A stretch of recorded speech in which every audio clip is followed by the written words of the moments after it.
Good evening and welcome to St. Joseph, Missouri, home of Phil Welch Stadium, home of your St. Joseph Mustangs.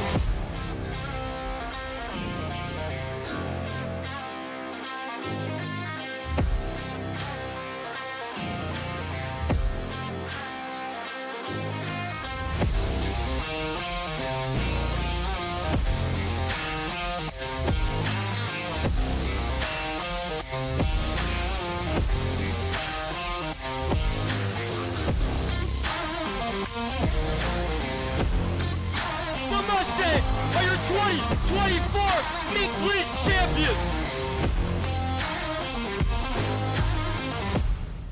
We welcome you inside the friendly confines of Phil Welch Stadium for Game 2 of the MINK League Championship Series between your St. Joseph Mustangs and the Clarinda A's.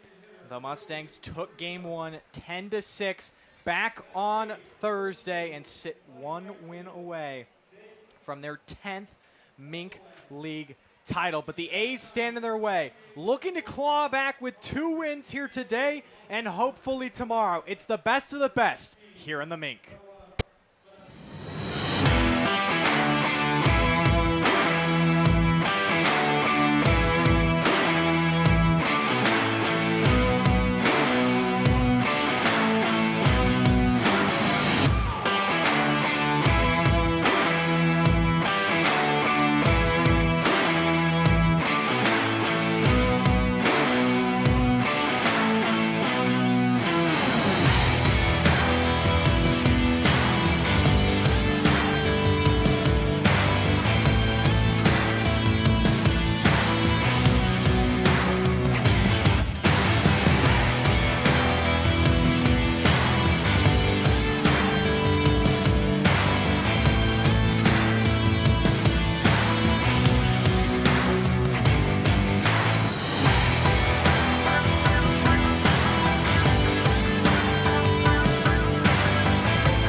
Back inside Phil Welch Stadium. Again, the Mustangs sit just 9 innings and a 1 win away from their 10th MINK League title. An unprecedented feat in the MINK is on the line tonight. The A's looking to extend this series until tomorrow. As I am Truman Griesel, alongside with me tonight, Jackson Phelps. And Jackson, we really saw on Thursday, the Mustangs got off to a huge lead. Then they let the A's start to come back. We'll start first with the A's. I mean, it's best of the best.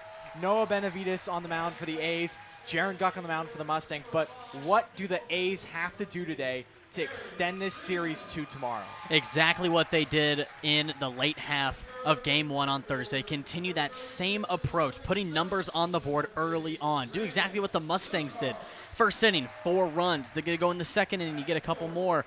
And guess what? The Mustangs did a great job on Thursday putting those zeros early on. But if the A's want to come into Phil Welch, they're really going to have to attack Jaren Guck early. Can't let him get ahead of you in the counts. They're really going to have to start swinging those bats, but also staying patient. And honestly, playing those base paths a little bit harder than they did on Thursday. If the A's want to come into here, it's a tough feat to do. Tried to do it last year. They went 0-2 in the MINK League Championship Series here at Phil Welch, but here they're trying to flip that script, and it's going to be a hard one against Guck, but they're just going to have to get it started early and continue that same momentum they left off on Thursday. Talk about it, the Mustangs lost Game 1 last year in 2024, and then a rematch this year. Mustangs took Game 1. They're trying to hope that the A's don't repeat what they did last year, so now we'll flip it over to that home dugout on the first base side. Jackson, what do the Mustangs have to do to clinch the title here tonight? Don't get cute. We talked about that on Thursday. I feel like playing with the lead, the Mustangs usually do it well, but I felt like at Clarinda they got over their heads. They were trying to work around the edges a little bit too hard. I think today it's just to play the game of baseball. Have some fun with your guys. This could be some of the guys' last games with each other here in the next couple of days. Just enjoy what you're doing, and I can see it. This team has the best chemistry in the MINK League. They love each other to death, and they'll go to war with each other, and I feel like today they know what's on the line. Yesterday's game got canceled. A lot of these guys, they want to win it. They want to win it really bad, and I think the Mustangs have what it takes to do it today. It's Benavides versus Guck, Freeman versus Cobb, A's versus Stangs. First pitch of Game 2 coming up next.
The man who got the final 4 outs in the deciding Game 3 last year gets handed the ball here in Game 2 with a chance to give the Mustangs a good step forward towards MINK League title number 10. It's Jaren Guck.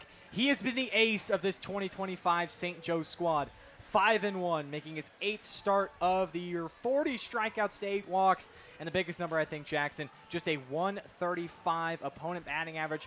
But really, towards the end of the season, hasn't made a lot of extended outings. Last start was July 16th, 3 shutout innings against Nevada. Before that, it was 2 consecutive starts of 4 innings versus the Griffins and the Sedalia Bombers. You have to go all the way back to June 27th when he went 5 innings against Carroll as his longest outing before tonight. But, I mean, he is the Mustangs guy and the guy you want. He is. He got that strikeout to walk ratio. He does it with the best and with ease. Guys can't figure out to hit him. He's the guy you want to try and lock up the 10th championship on their career, and I think Guck's the guy to do it. He keeps the balls in play, doesn't really allow any big hits. He's the guy you want to get outs early on and put zeros on the board here for the Stangs. The lineup that he will face, much of the same that we saw in Game 1, except one change. Joey Caruso now enters that 7-hole. Or, sorry, not Joey Caruso, excuse me. Jake Espeland enters the 8-hole instead of Clayton Porcho. Position's a little different, but much of the same lineup for the A's. And much of the same, it's Laith Holiday who leads off for Clarinda.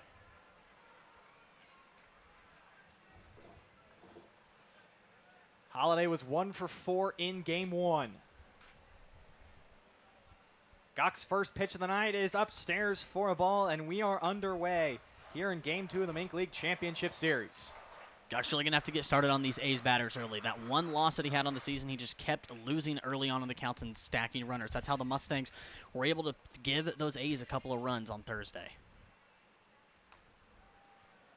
Holiday working an early 2-0 count.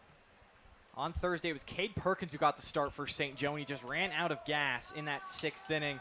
But Caden Carter and Lane Chapman came in, pitched the final 3 1/3, and nailed home the Game 1 winners. Fastball is fouled back.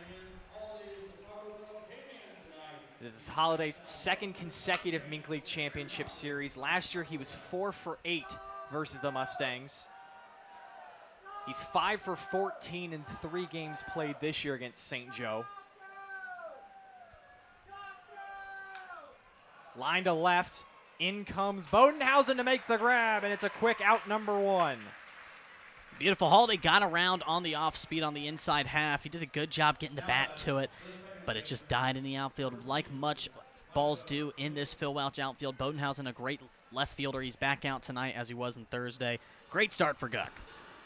Now it'll be Micah Nicholson in the 2-hole. Nicholson 9 for 22 in 6 games now against the Stangs. 2 for 3 in Game 1.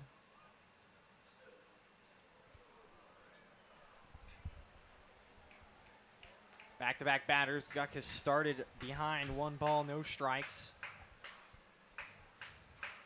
Nicholson does come in tonight with a 6-game hit streak. He's 12 for 27 during that stretch. He's driven in 6 and had a pair of doubles. Again, back-to-back hitters now 2-0. Guck has fallen behind. Like Guck's just wanting to put it on parts of the plate. He's just trying to paint it. He's not really going after these ace hitters like he usually does. Would like to see maybe if that's just a jittery start, see if he can kind of improve on that. 3-0. 7 pitches into tonight's game for Guck. 5 balls, excuse me, and 2 strikes.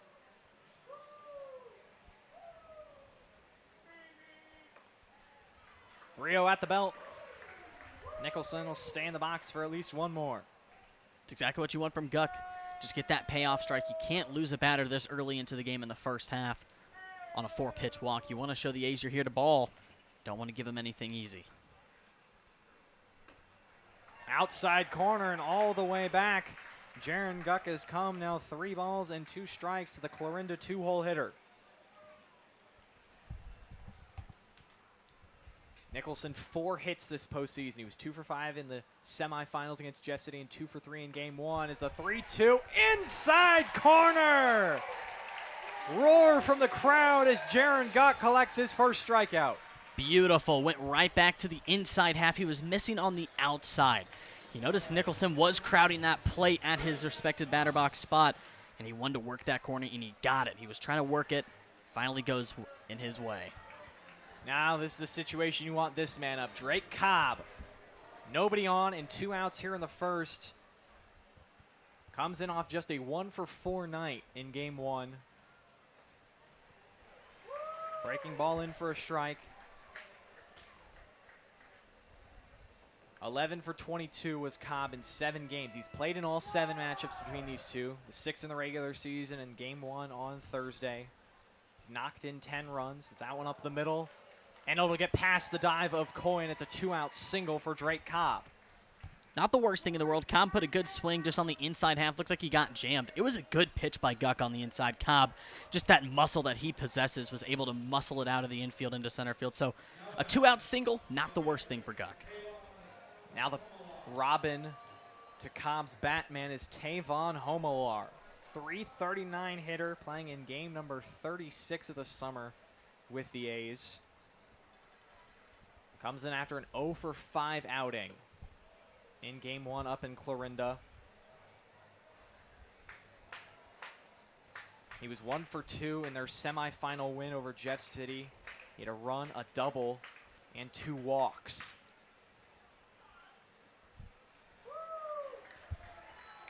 One and one as the breaking ball finds the corner. Homelar, 43 hits and 127 at-bats. Those 43 hits, second in the MINK League, only to his teammate, Drake Cobb. Lined over the head of Mosh and into right center. Cobb will hold at second, and it's back-to-back 2-out singles now for the A's. And right here, you can kind of see that comfortability, especially in that middle half of the lineup. They're seeing that off-speed out of Guck's hands really well, and they're really jumping on it early on when it comes off the hand. So a good swing by Homelar. Now the A's with a runner in scoring position here with 2 outs. They're looking to get it on early against the Stangs. And it will be Cooper Knight with the first RBI opportunity for either side. The Angelo State University man, 312 hitter, 44 hits, and 27 RBIs. The first pitch is low for a ball. Knight just 3 for 20 in the 6 games he's played against St. Joe. Did have a hit and scored a run in game 1. 10-6 loss from Clarinda as Cobb headed to third. Philippi wasn't ready. It's an easy stolen base for Drake Cobb. So we talked about here the full season long, Truman. Just the Mustangs, the only thing that's been biting them in the back has been those stolen bases via the other squad. And they just have not been able to get those outs on the base paths. Cobb's 15th stolen base of the year, now the 91st stolen base that Mustangs battery has allowed. Only 4 caught stealing. That's good enough for a .041%, and that is worst in the MINK League.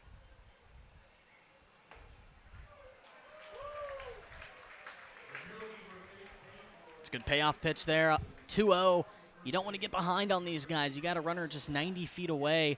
Infield's kind of split open for these Mustangs. They're playing up that middle gap, trying to squeeze either that force out at second or first. So Guck's really going to kind of have to come back to his stuff. Guck does go back to it now. 2 balls and 2 strikes. Runners at the corners here in the first. Knight coming in with a 4-game hitting streak. He was 2 for 2 with 2 RBIs in their semifinal win. Looking to knock home the first here in game 2. Said he fouls one off. Stays alive. During this 4-game hit streak, he does have 5 runs driven in. But he also did strike out twice in game 1 of the MINK League Championship Series. 2-2 off the hands. Backhand by Felix. Spin, throw, he got him. A little web gem from the hot corner, and Dom Felix gets Jaren Guck out of a jam in the first. A's leave 2 on 2 hits, but no runs come across here in game 2 of the MINK League Championship Series. Headed to the bottom of the first. Stangs are coming to the bat.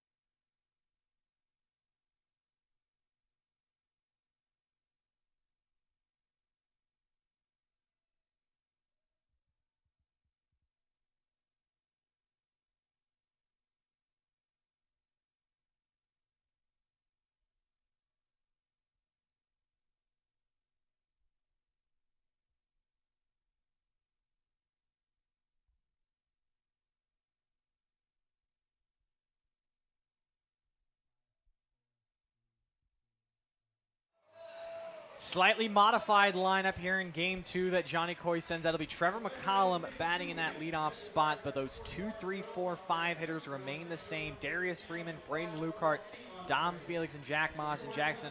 You'd have to agree with me on this, but if the Mustangs are going to win tonight, it's going to be because those 4 hitters had massive nights. I agree, Mosh. A great night on Thursday. I feel like he's going to kind of come in and keep that same potential up. I feel like he's going to really drive this dugout.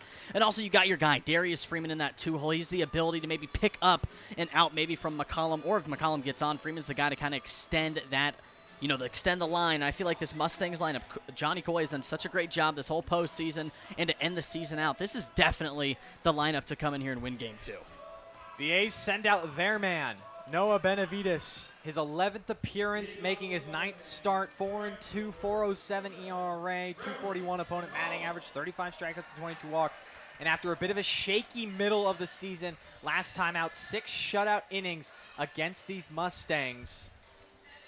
Back on July the 17th, gave up 6 hits, struck out 5, and walked just 2. He will look to extend the A's season as it's Trevor McCollum leading off for the Stangs. First pitch, strike 1.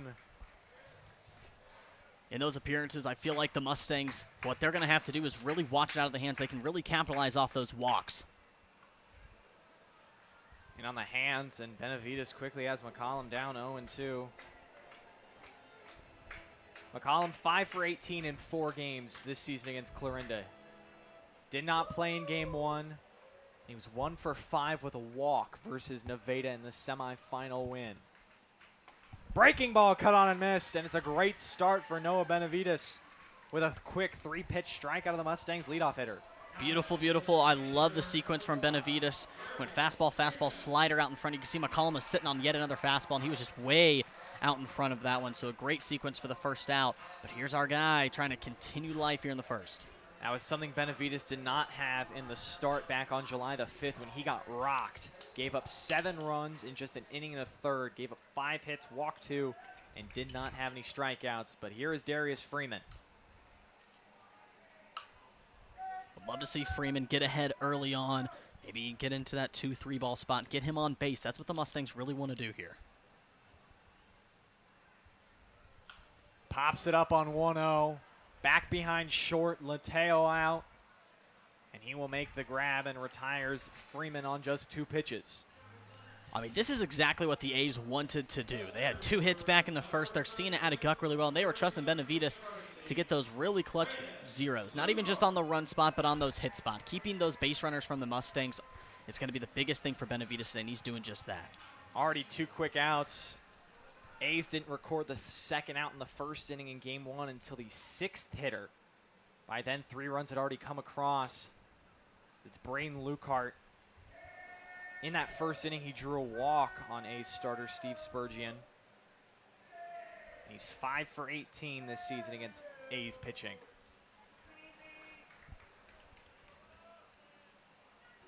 Lukehart, a guy, he played in the 2023 MINK League Championship Series. He was 3 for 13 versus Jeff City. Wasn't with the Stangs last summer. Now back with St. Joe, looking to finally taste what a MINK League Championship tastes like. And he's done his due diligence this whole season. He's played a role that has been so huge for this team. Chases one, popped it behind the plate. Homelar will give it a look, but it's up onto the roof and out of play.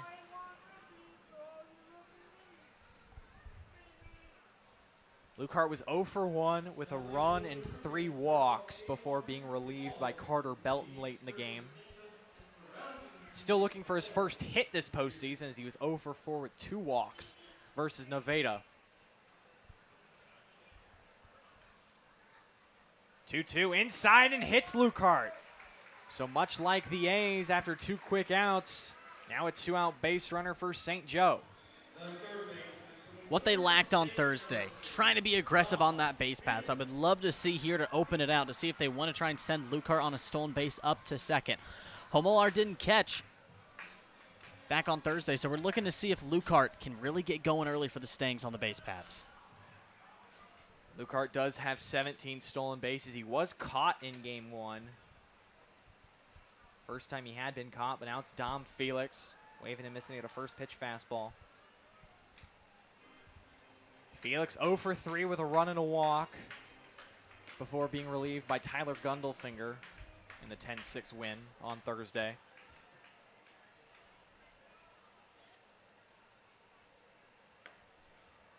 Fastball upstairs. Now 1-1. This is Felix's 6th game versus the A's. 5 for 21 with 3 walks in the previous 5.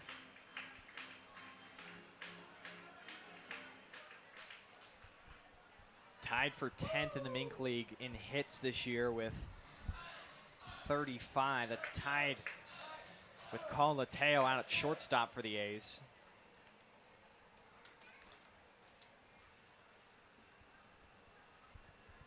Lucard on first after the 2-out hit by pitch. And he's going. Pitch outside. Throw is low from Homelar, and it gets there on a bounce, but not in time as Braden Lucard moves into scoring position on his 18th stolen base of the season. Amazing job, a great jump. Really read it out of the hands of Benavides. And that's a perfect scenario. Now 3-1 for Felix with Lucard in scoring position. We'll see what the Mustangs have in their bag to try and draw this one up. Great RBI opportunity for Dom Felix. He was 4 for 12 in last year's MINK League Championship. So now the count will go full.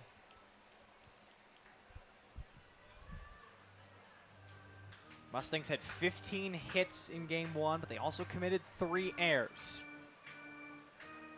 These two teams tied with the top fielding percentage in the MINK at .959. Payoff pitch from Benavides. Fouled back again. Mustangs, I really feel like they've just been behind on that Benavides fastball. He's been really trying to paint on that outside half of the plate. They just can't really get those hands around. Now that's going to be typical with a heavy fastball kind of guy in that first half outing. We'll look to see if they can probably time it up better here in the later half. Another full count delivery. Swung on and missed. Noah Benavides works through a clean first with a couple of punch outs, strands the man on second base. But both teams have had a turn with the bats. Both teams have come up empty. Headed to the second here in the MINK League Championship, Game 2.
To get a look at the Mustangs' defensive lineup, and little change in the outfield. No, Truman Bodenhausen in left field, but he has been good in his limited opportunities with the guy in center, Braden Lucart. No errors committed, now playing in his 32nd game of the season.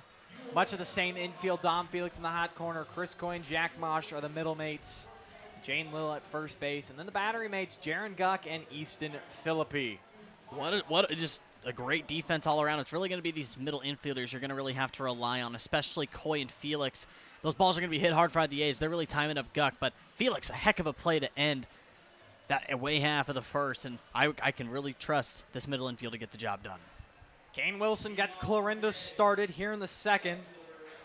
Clarinda had back-to-back 2-out singles from Drake Cobb and Tavon Homelar in the first, but Cooper Knight grounded out to third on a nifty play made over there in the hot corner by Dom Felix. Wilson comes in just hitting 189, but he has been an everyday player for Clarinda. This is his 44th game. He's had 164 at-bats, but has only found green grass 31 times. Breaking ball is outside for ball 1.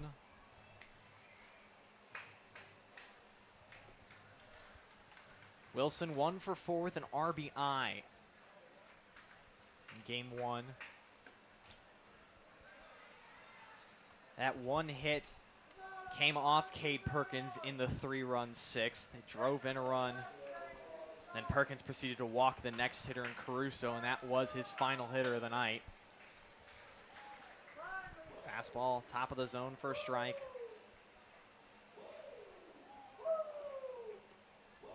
Wilson comes from Iowa Western Community College.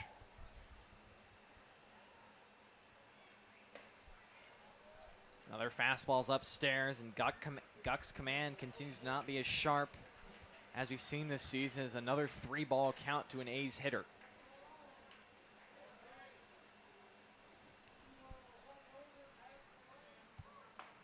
The 3-1 is swung on and missed. 3-2. Beautiful pitch, went back to the fastball inside. He's been going on the outside with the slider, and then that fastball. Pretty upstairs, I've been feeling like as well here on this sequence, but I love that he went back on the inside and he works his way back.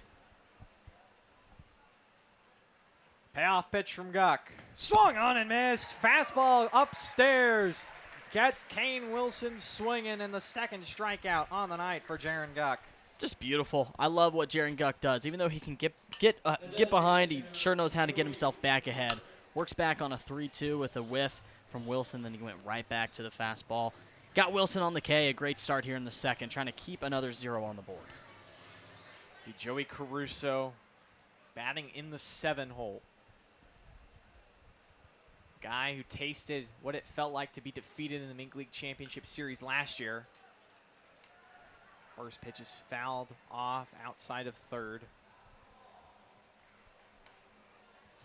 Came back this summer. He had a pair of 3-hit games on June 22nd and 23rd against Sedalia and Nevada.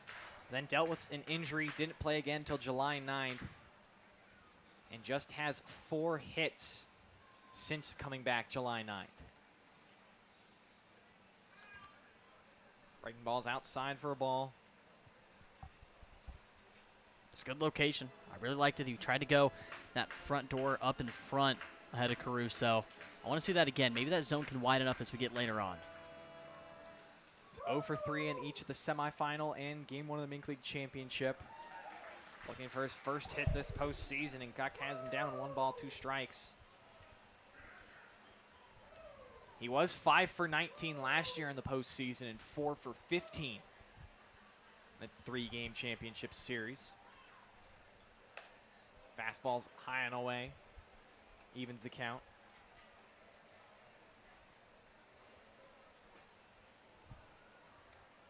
Caruso originally from the University of Alabama, Huntsville. That's where he chose to play his college baseball and take his talents to. Fouls the changeup back and stays alive.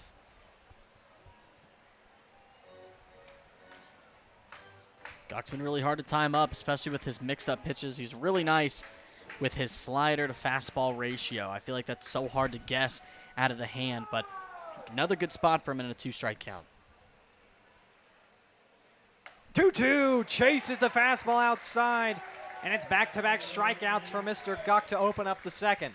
Here he goes. Here's the Mr. Guck. He's waking up, and the beast is about to be unleashed. 2 straight strikeouts, number 3 here to open up his first 1 2/3. Nice sequence again. Went back to the fastball outside. All Caruso had to do was just put the bat on it and couldn't even catch up to it. So a great sequence, great 2 strikeouts. Now appearing in his first game here in the championship series, Jake Espland. Just a 156 hitter from Des Moines Area Community College. Does have that 1 long ball. And he is riding a mini 3-game hitting streak.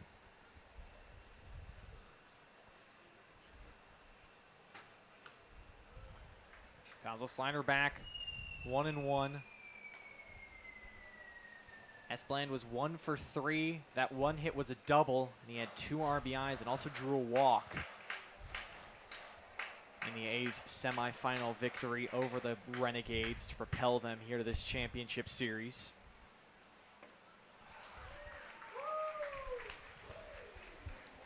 Now Espland is down 1 ball, 2 strikes.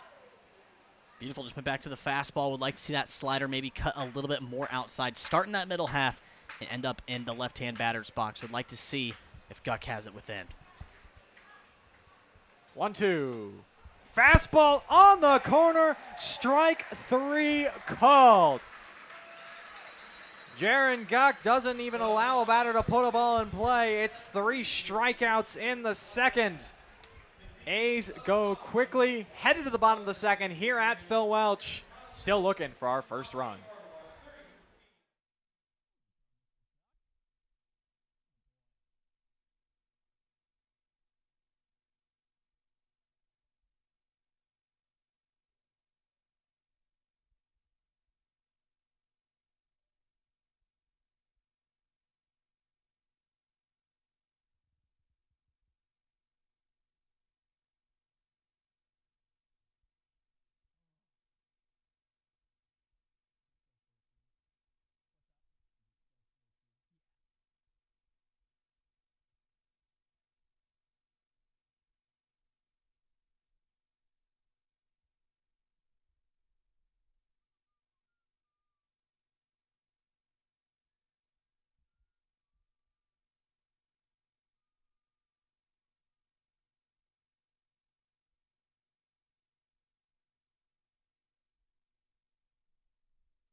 Be the middle of this Mustangs order coming up here in the bottom of the second. Mustangs come in 25-2 at home.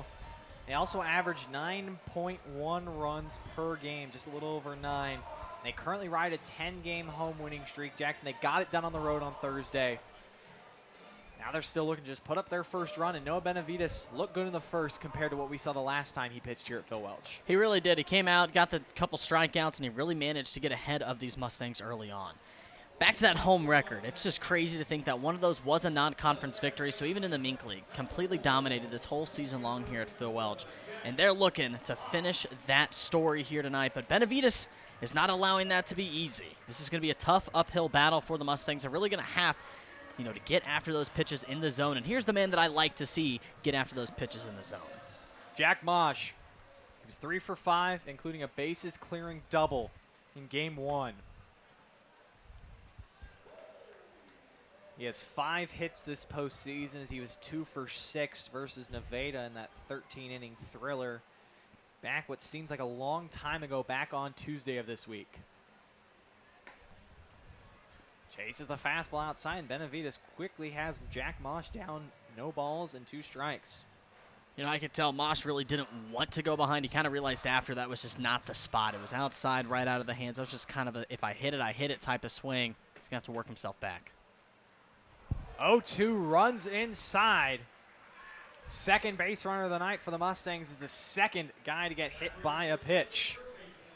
Hey, the Mustangs will take it any way they can. No outs, runner on first. That could be the difference maker here in the early half of the ball game. And here's another guy who I really like to see at the plate. He's been really coming to his stuff here in the late half, especially in the postseason. I feel like this is a guy that you want to continue life here with Mosh on first. After the leadoff hit by a pitch, it'll be Jaden Little. Little had 3 singles on Thursday. Also drove in a pair.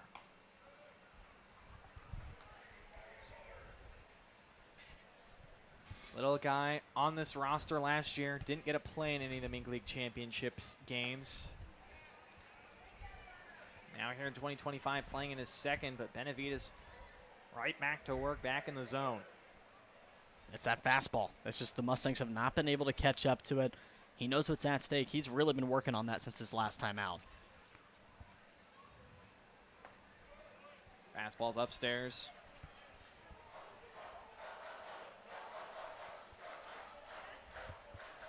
Little comes in hitting 290, up from last year when he finished the year hitting 261 in 27 games. This is game number 31 for the first baseman and right fielder.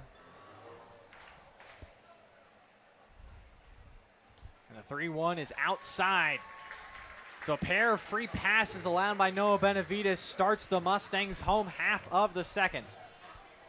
This is really going to be where the Mustangs are going to kill you. It's getting ahead of these counts and getting in ahead of the starter. Benavides, I'm surprised he didn't go back to that fastball near the inside half. It was really working, and he hasn't allowed a Mustang to really get on top of it. Would love to see Coy here come around and get Mosh home. Get this game started early. It's what you did on Thursday. I want to see it again here tonight. 26th walk for Little. Now puts Mosh in scoring position. Coy will square, gets the bunt down. Fielded by Homelar. Throw gets away from Micah Nicholson. Mosh in to score. Little to third, and the Mustangs strike first on the air.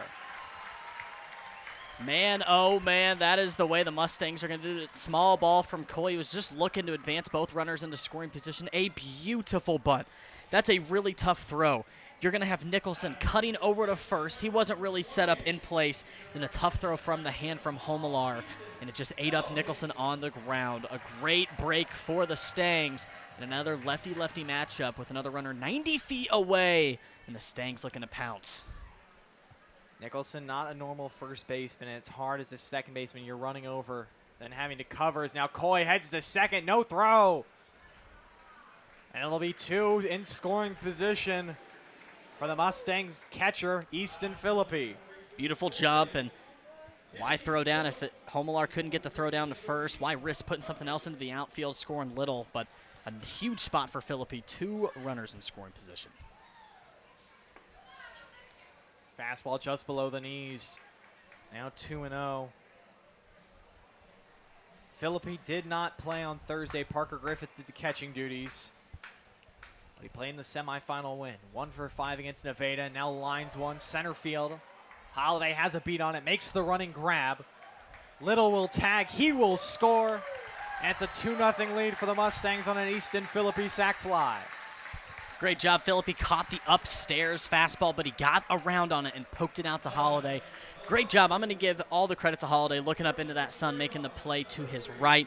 A great job, but it was deep enough to get Little home. Love seeing what the Mustangs can do with runners in scoring position. They're doing it again here in Game 2.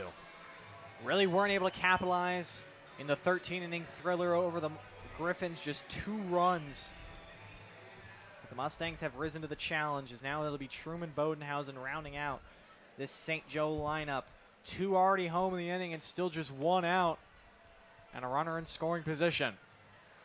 This is where the Mustangs can get after Benavides. Benavides cannot go losing his stuff. He was having them where he wanted them. But I think the Mustangs do it well ahead. Bodenhausen originally from Savannah, Missouri, just up the road. He was 3 for 4 with an RBI, and one of those hits was a double in Game 1 win.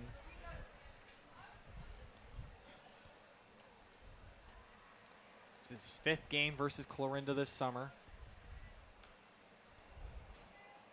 Fouls another one back, 1 ball and 2 strikes.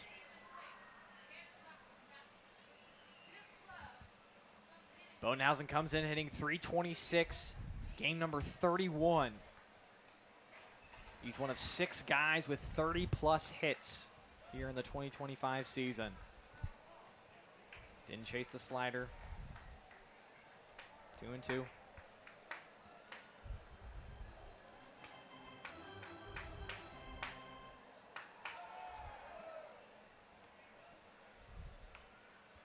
Two is again fouled back.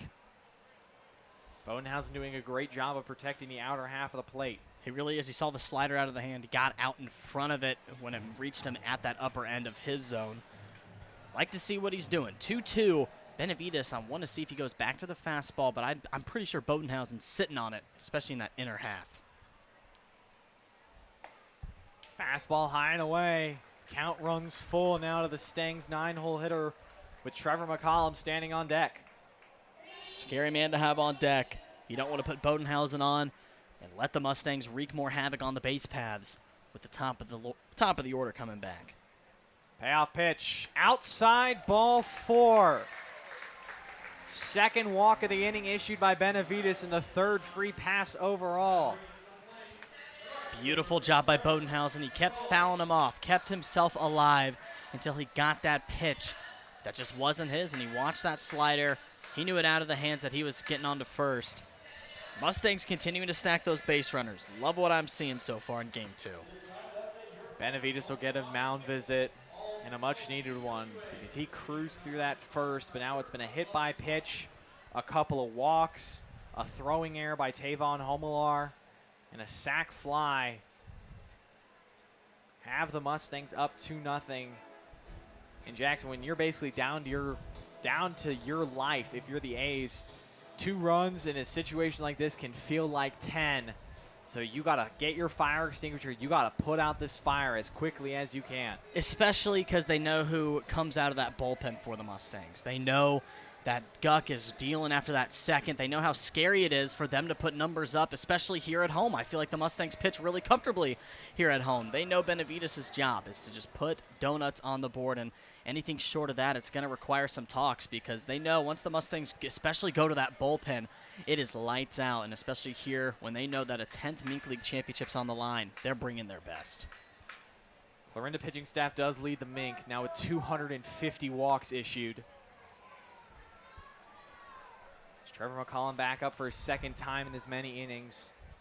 He went down quickly on 3 pitches. The first time he battled with Benavides.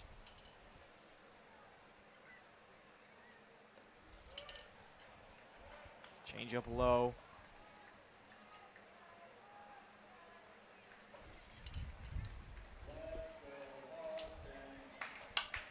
The A's have turned 16 double plays this year, which is 3rd in the MINK. And there's a ground ball right on cue. Lateo fields the hop to Nicholson. Throw over! Not in time. The throw was high from Nicholson, and it pulled Drake Cobb off the bag. Sometimes it's the biggest thing to get that lead runner out at second base. They got that second out. Now Benavides can really work back to his stuff, pound the zone with the fastball, but at the same time, this is the guy that you don't want to do it to. With a runner just 90 feet away again for the Stangs, you don't want to give anything too easy to Mr. Freeman. Freeman chased the pitch up his first time around and popped up to Lateo at short. Comes in riding a 6-game hitting streak, 13 for 25. McCollum headed to second. Homelar just gives an arm fake. So Trevor McCollum now swipes his 13th bag of the summer. Beautiful job. Got a good jump. Now Freeman's just 1 hit away. We're going to see some movement in the A's bullpen, and it could ride on what happens here in this at-bat. 1-0 is upstairs. 2 balls and no strikes. The Mustangs' best hitter leads this team, playing in his 35th game. 132 at-bats, 50 hits, 12 doubles, 4 homers, 40 RBIs, 21 stolen bases, and a .382 average. You may as well throw in that 1 triple as well. He was an all-MINK first-team selection last summer, 1 up to season this summer. Benavides has now fought his way back to even the count. 2-2. I can tell by that swing he really wants the fastball. Freeman really is a good job getting those hands around quick. I know if he can catch a fastball, it's going to be put to the wall, so I want to see if he can catch one here. 2-2, crushed in the air right field, toward the gap. Espeland over and makes the grab, and it's a long fly out to end the Mustangs' second. But St. Joe breaks through. 2 runs put up on the board on no hits. Instead, it was 2 walks, a hit by pitch and an error. Headed to the 3rd. Mustangs have an early 2-0 lead.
Rains came through yesterday, washed out game 2, but back at near Phil Welch here tonight.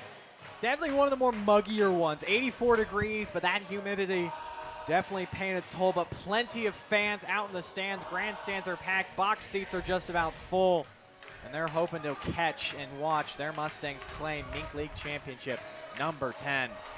You know, I will say Thursday was beautiful in Clarinda. Really wasn't as humid, but we get back here, especially after that rain we had yesterday. The humidity's kind of sticking around, but that's not stopping Mustangs Nation from coming out and trying to witness MINK League Championship number 10. I'll knock on wood, but Gucks did his job back in the second. Would love to see him continue doing that. You're getting to that bottom 9 hole into the top of the lineup. So Guck just continuing to work his stuff after a 2-run second inning. He's looking good.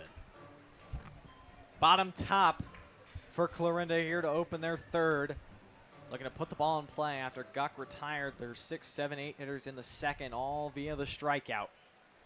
And it's Colin Lateo, 287 hitter out of St. Mary's College. Makes fastball for strike 1, and depending on how Lateo's game goes tonight, his highlight moment of the season might be an earlier matchup. Back on July 5th, crushed 2 homers in a 3-for-4 game. What was one of the most impressive outings of the summer that we've seen out of an opponent versus the Mustangs. His first homer was a high fly ball that barely got inside the foul pole. The second one was a no-doubt moonshot. In the game of the year in the Mink, a game the Mustangs won 10-9. Guck, though, has him quickly down 0-2. Fouls the fastball back. Mateo 0 for 8 this postseason. 0 for 4 in each of the games in the semifinals versus Jeff City and on Thursday. Has driven in a run, though. That was back on Wednesday versus the Renegades. Another 0-2. Soft liner to center. It will fall. Third single for the A's, and it's a leadoff hit for Colin Lateo here in the third. That's exactly how you want to respond after giving up 2 runs in the second inning. Down 0-2, Lateo was looking for something in his wheelhouse. And on 0-2, I was surprised Guck didn't go away because Lateo was pretty swing happy in that at-bat, but he got a cookie and he took it into center field. Lucart usually can get down on those, but in that sun, it's just so hard to see. 36th hit of the year for Lateo. It was a decent pitch from Guck, but Lateo got the barrel on it. Now back to the top in Lath Holiday. Thought about squaring around. He roped one to left, but right at Truman Bodenhausen to open up the game.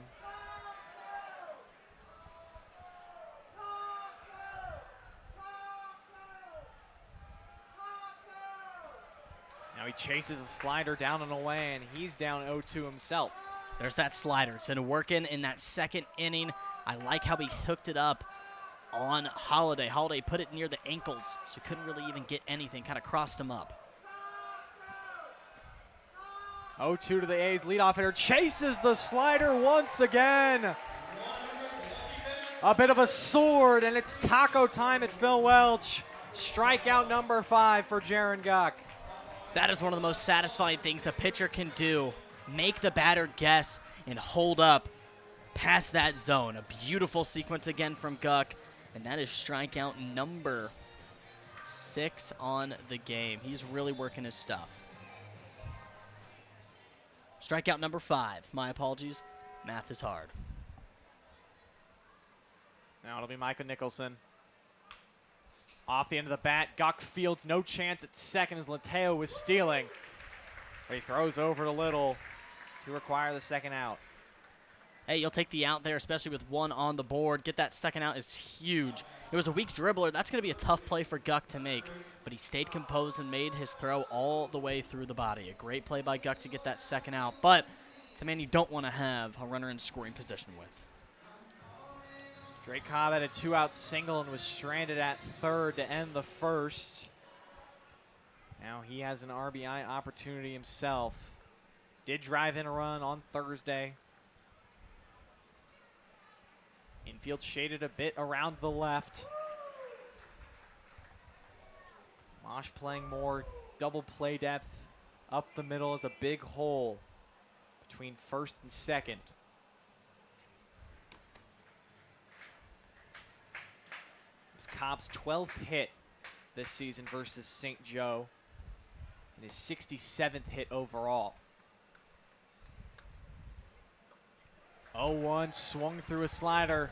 That slider is really working tonight for Guck, and he has the A's best hitter down 0-2.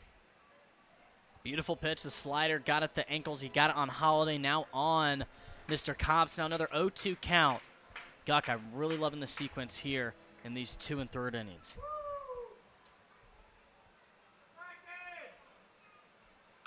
0-2, grounded to the right side, fielded by Little. He'll take it himself. And it's 3 shutout innings out of the right arm of Jaren Guck. Allows the leadoff single to Lateo, but strands him at second base. Throws up a 0 after the Mustangs score. A's have had 3 trips to the plate. No runs to show for it. Headed to the bottom of the 3rd here in St. Joe. Still 2-0 Stangs.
Take this time before the bottom of the 3rd to recognize the Mustangs' Dan DeCray Community Service Award winner from this year, and it was Chris Coy. In his first summer with the Mustangs, showed exemplary performances on and off the field. It's a local guy who grew up in St. Joe, attended Benton High School, really gave back to the community. He was honored with this prestigious award here this summer. It's very prestigious. Love to see it out of Mr. Chris Coy. First season with the Stangs, but he is that heart and soul here of St. Joe. A lot of people know his name, and he's a great guy to got it. Jaren Guck got it last year. Just a great award to have for these Mustangs. Braden Lukart fouls the first pitch off. Here to open up the Mustangs' home half of the 3rd. He was hit by a pitch and then stole second base in the 1st, but was left stranded there after Dom Felix struck out. Noah Benavides looking to have a cleaner 3rd. Gave up 2 runs in the 2nd on no hits. It was a hit by pitch and a walk to open the inning, and then an error on Tavon Homelar. Scored 1, and then a sac fly off the bat of Easton Philippi scored another.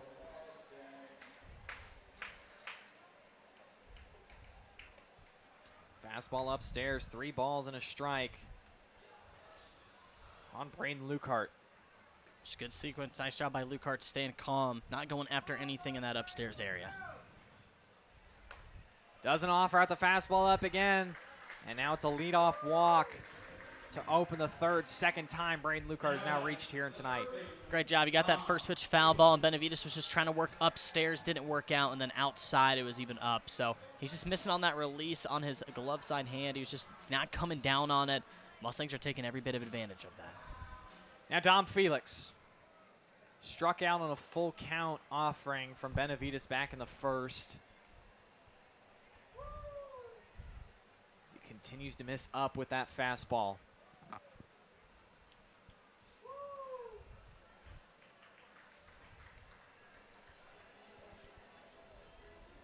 Felix now 2 for 9 this postseason. He was 6 for 16 last year in the MINK League postseason. Started all 4 games. And now to open up this inning, Noah Benavides. He's thrown 8 pitches, and just 1 has found the zone. He's just really struggling with command. I feel like he's just got a little bit rattled. after giving up no hits to the Mustangs last inning, but giving up 2 runs on those. He's just hasn't been able to regain that confidence to find the zone like we saw in that first inning, and even to start it out and end it out in the second half of the second inning. Walks have troubled Benavides when he hasn't just been as sharp. When he gave up 5 runs to Carroll on July 10th, he had 4 walks in that game. He had 2 walks in the outing where he only made it an inning and a third against St. Joe on July 5th. And it's a 4-pitch walk to Felix. So back-to-back walks to the Mustangs, 3-hole and 4-hole. Give Jack Mosh a golden opportunity here in the home third. Here you go. You got the righty-lefty matchup. Mosh hit by a pitch on a 2-strike count. He's looking to do something different, but here we come, another pitching visit for Benavides. And the magic question is, how long are you going to trust Mr. Benavides here with 2 runners allowed back-to-back? So this is going to be a big talk. I don't see any doors opening from the A's bullpen, but yeah, this is just rocky third inning start for Benavides. This has been their guy. The guy they've trusted. One of his best outings of the summer was back on June 12th at Nevada through 7 no-hit innings. The only base running here allowed was on 1 walk. He struck out 5, but he's also had outings where he only made it 3 2/3 versus Jeff City on June 6th. And in that outing, he walked 5 and allowed 4 hits. Back-to-back walks by Benavides, nonetheless, to open up the third.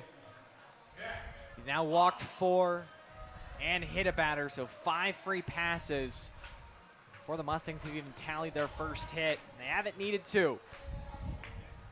They found other ways to score. The guy that got hit by a pitch was Jack Mosh back in the second.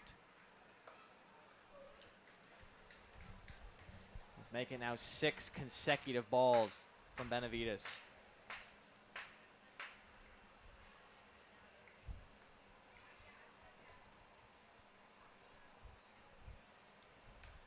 Mosh chases one, jammed on the inside and right into the glove of Cobb, who drops it. Maybe a little strategic play, but I believe the umpires called the infield fly. First base umpire is pointing up. Drake Cobb thought he could try and get a little fancy, but unfortunately the umpires were not fooled. Not fooled at all. You know, anything works in the book. Down 2-0. You got runners on second and first. Anything that you can try, why not? But, you know, 1 out on the board for the Mustangs. It just wasn't Mosh's pitch. He went after it. He also went after a pitch on the outside half that he didn't like. I'd like to see that confidence come back. Here's a guy who's been confident as well. Jane Little walked and scored in the second. He takes first pitch fastball outside. All 4 hitters that have come to the plate here in the third. Benavides has fallen behind 1-0 at least. So now it's 2-0 on Little. Good start. Right there with 1 out. You want to try and at least advance Lucart over to third any way possible. I know it would put 2 outs on the board at worst, but you got that speed. See if you can maybe get a weak infield dribbler. And it's Mr. Coy on deck. I know he can produce something if he needs to. 2-0 lined into right, and it will fall. In with it is Esplane, and it gets under his glove. Lucart's going to score. And another error. The Mustangs are able to capitalize with run number 3. And they're just capitalizing off the fielding mistakes here by the A's early on. Already 3-0, and they're looking for more. Little even advanced over to second on that. So now you got 2 more runners in scoring position for Chris Coy. He came through, reached on the E2 last time up. It's time to come through once again. That was Little's 17th RBI and 28th hit of the summer. It's also his 4th hit of the MINK League postseason. But now it's the young gun, Chris Coy. As Jackson said, he reached on the throwing error by Tavon Homelar when he tried to lay down a sacrifice bunt. He ended up reaching. Only in the third. Mustangs already out to a 3-0 advantage, and if you're the A's, you do not want things to unravel quickly because this is a hard team to come back from a deficit against. On Thursday, the Mustangs did let off the gas a little bit, but even then, the pitching came through. You open up that bullpen, and it becomes really hard to put numbers on the board. And already ahead 2-0, Coy is sitting pretty here with just one out and only one team hit. The one team hit was the previous batter, Jane Little, on the RBI single. Mustangs have been helped out by poor command from Benavides on the mound. Some questionable defense out by the A's. It's another 3-ball count here in the inning. Chris Coy had 3-1. And you got to wonder if he walks him here with the bases loaded, maybe it's time to go to that bullpen. That's the big question. How much longer are they going to ride with Benavides here in the third? 3-1 fastball outside, swung through. It's now a full count. The A's did have 2 errors also in game 1. And both the times the A's committed errors, both runs came around to score.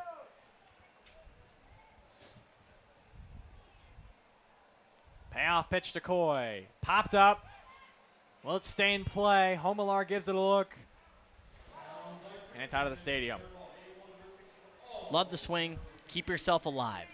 You maybe want to be able to see if you can work something. Bodenhausen did that back in last inning in the second, found himself at a 3-2 count. He was just waiting for Benavides to make the mistake pitch.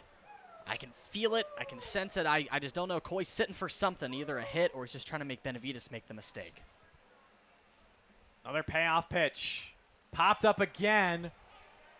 Homelar tosses the mask. This one lands just up into the net. Chris Coy stays alive yet again against Noah Benavides. Like that's the third time we've seen a foul ball come behind home plate. Homelar hasn't been able to get after any of them. Either they've hit that netting or they've hit the roof. But I love the aggressiveness from Homelar, taking off the mask. He knows what's at stake. Their season's on the line now, and he's trying to get every out they can. They're trying to pinch through every out here with the Mustangs and how they're moving. It's really tough to get those. 8th pitch of the at-bat. Popped up again. Shallow right. In comes Espinal. Out goes Cobb into foul territory. And Micah Nicholson not able to grab it. So we'll do it again. That's a tough one. Bermuda Triangle kind of ate that one up. I love the aggressiveness from Nicholson. That was really Espinal's ball over there, but he was playing so far to his right in right field that Nicholson had to be that guy to race over there. Now it was just slicing and slicing, and Coy still dancing at the batter's box. With the 9th pitch in this long battle between Chris Coy and Noah Benavides. Upstairs, ball 4, and now they're loaded for Easton Philippi. Bases loaded, a great at-bat from Chris Coy. That was a big league take. It rode the edge of the zone, did a good job watching it all the way in. And Coy, so fundamental. He has managed to keep himself alive, and it pays off once again for the Mustangs. Big opportunity now for Easton Philippi. He drove in a run in his first plate appearance on a sac fly. Now has the chance to do that and then some. Another fastball misses up from Benavides. That pitched out, starting to rise. Have to wonder if fatigue is starting to set in early for the A's ace.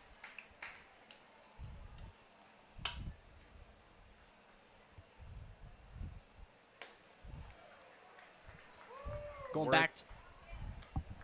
back to what you said on just that fatigue. He came out throwing really hard with those fastballs. I can only imagine that arm is just getting really tired, especially with no confidence. It's really hard to find that zone. 2-0 to Philippi. Outside 3-0. Now Benavides risking walking in a run here in the third.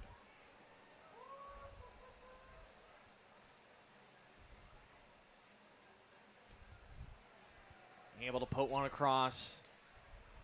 At least keep this count alive going. That RBI was Philippi's 21st of the summer. Is on 3-1, gets under one to right. Espelon back a few steps. All three runners are going to tag, and all three runners are going to move up. 2 plate appearance for Easton Philippi and 2 sac flies. Did his job once again. Second RBI on the day. Love the aggressiveness by all the base runners, each taking an extra 90 feet. Bodenhausen, who got walked, he puts one through. Multiple RBI spot once again. And they're looking to see if they can get a full inning out of Mr. Benavides.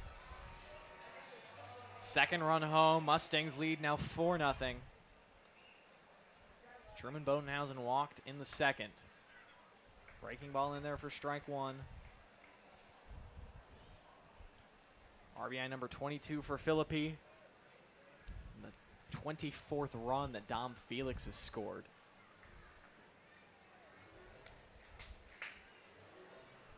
Truman Bodenhausen, 10 for 37 here in July. 11 walks, just 2 runs driven in after he had a 7-game hit streak between June 24th and July 5th.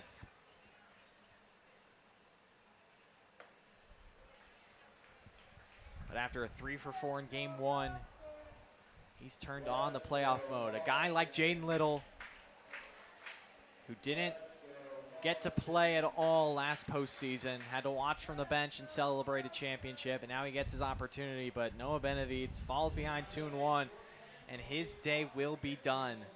Mid at bat, it was a 0 put up in the first from Noah Benavides, but then it was a rocky as quicksand these last inning and 2/3.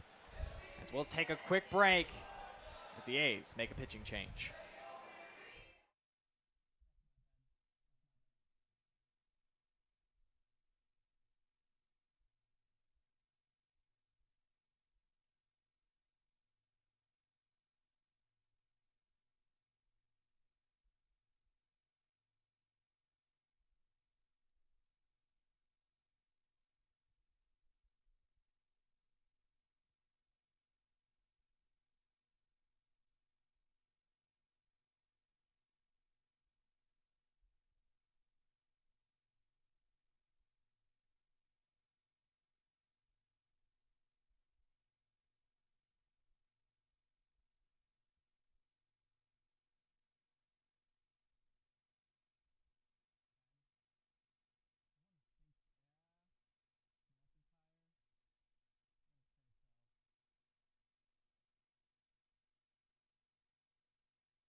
It'll be the lefty Dylan McIntyre who takes over after Noah Benavides just makes it 2 2/3 innings. He's given up 4 runs so far and is responsible for all 3 men on base.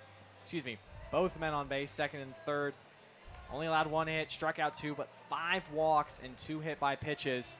As the A's turn to the southpaw, he's 0-1, 4.38 ERA, 2.08 opponent batting average. Last time out, inning in the third back on July 18th against the Mustangs. He gave up 5 runs on 4 hits with 3 walks in just an inning in the third. He's another guy's walk heavy, but the only thing the A's are asking him to do is just punch the zone. It's what got the Mustangs tied up back in the first. There's a 2-1 count to Truman Bodenhausen. Now 2 balls and 2 strikes. 2's all over the place. 2 in the inning, 2 on, 2 outs, 2 balls and 2 strikes to the Mustangs 9-hole hitter. Fastball trails outside, 3-2.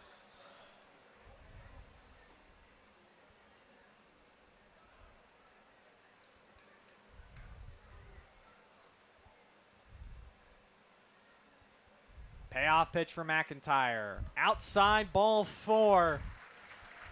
For the second time this inning, the bases are loaded. Truman Bodenhausen draws his second walk. You know, that's not the worst thing for the A's with 2 outs. The base was open, but that's what the thing. Even if it wasn't a strike, you just at least want to put it in the zone to give your defense a chance. I know 2 errors already, but you just want to rely on McIntyre to get that final out to limit those runs. Now we have our first pinch hitter of the night. It'll be Frank Gall. Pinch hitting for Trevor McCollum. Here in the third, Gall was a guy we saw in the divisional round against Nevada. Did not play in game 1.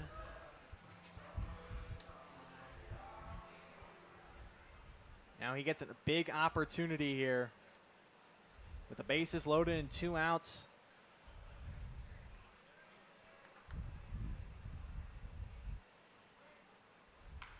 First pitch grounded through the hole into right field. Little scores. Coy's getting the wave. Throw in from Espeland offline. And it's a 2-run pinch hit single for Frank Gall. Absolutely beautiful. Gall's number was called. It was a lefty-lefty matchup. First pitch, and he was all over it. Lines it through into right field, and the speed from Coy able to come through. Mustangs moving here in their first 3 innings of play. Now 6-0. Mustangs keeping it riding. Both those runs will be charged to Noah Benavides, and this inning keeps going now for Darius Freeman. Freeman 0 for 2. Pop to short and a fly out to right. Flies one to left. Wilson fell down. Long run, and that ball gets out of play. You have to wonder if Kane Wilson doesn't fall down, he might be able to track that one down. That's an unfortunate event for Wilson. You definitely want to get that first step over to the ball, and he wasn't able to do that, and it just kept slicing away. So Freeman gets some more life, I would say. Wilson did have a good track on it, and it wasn't that far into foul territory. That definitely could have been the last out here. It was Frank Gall's 9th and 10th RBI after that pinch hit single.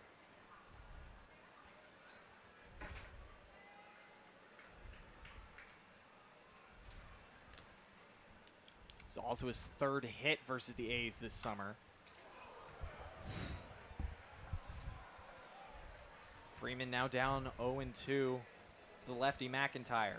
Watch out if you're Johnny Coy. That was steaming. Fastball was hot off the hands, but Freeman got the full barrel around just a bit late. If that would have been a little bit earlier, he probably could have lined that down the left field line. But now down 0-2, he's really going to have to protect. Still searching for that first hit is Freeman. 0-2 delivery. Slider, hammered, but right at Lath Holiday. And finally, the 3rd inning comes to a close for Clarinda, but not before 4 runs come home for the Mustangs, extending their lead to 6-0 now here in Game 2 of the MINK League Championship Series. And the big hit, a 2-run single off the bat of Frank Gall. We're headed to the 4th. 6-0 St. Joe.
6-0. St. Joe leads Clarinda here in the fourth. Jaren Guck now with a bigger lead as he takes the mound for his fourth inning. And Jackson, going back to what you said at the start, talked about when I asked you what has to go right for Clarinda. You said they have to get out to a fast start. And so far, that has not been the case. Now they trail by 6 runs. Though, again, referencing that July 5th game, they were down 7-0, and they cut it to 1 run twice in that game. So they have the potential to score runs in a frenzy.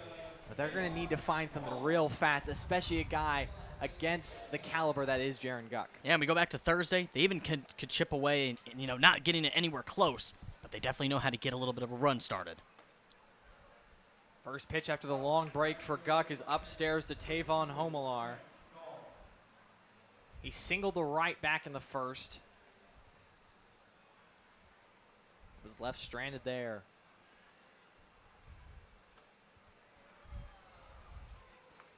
He's ahead 2-0. It was his 8th hit against the Mustangs this summer. And after going 0 for 5 in game 1. First hit of the championship series. Fastball, 2-1.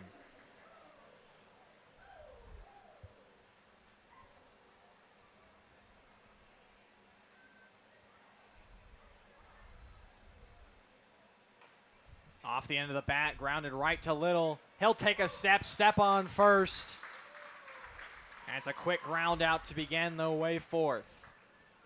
Great start, a good defensive pitch. Kept it on the inside half, and it jammed Homelar on the hand. So great first out from Guck. I love how he's moving. He's really fluid right now. I can kind of tell he's in that middle half game zone. And I feel like he's really tough to see what he's going to do next when he gets into that mode. A little bit of a rocky start in the first, but he's really starting to find his stuff. Now Cooper Knight grounded out to Dom Felix at third in the first. It was a nifty play made by Felix. Had to go to his backhand, spin, and throw on a line to retire Knight.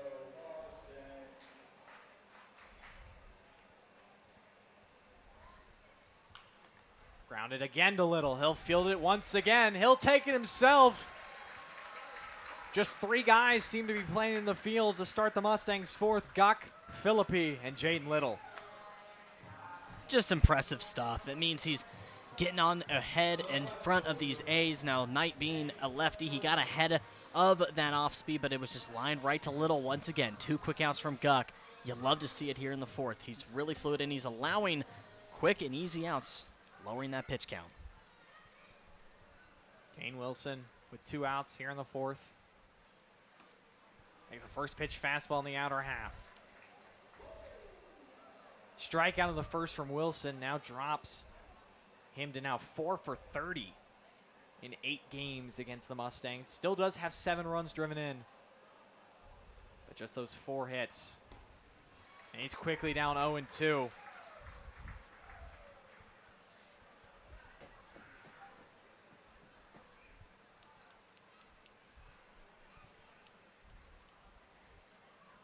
Guck looking for the another 3-up, 3-down inning.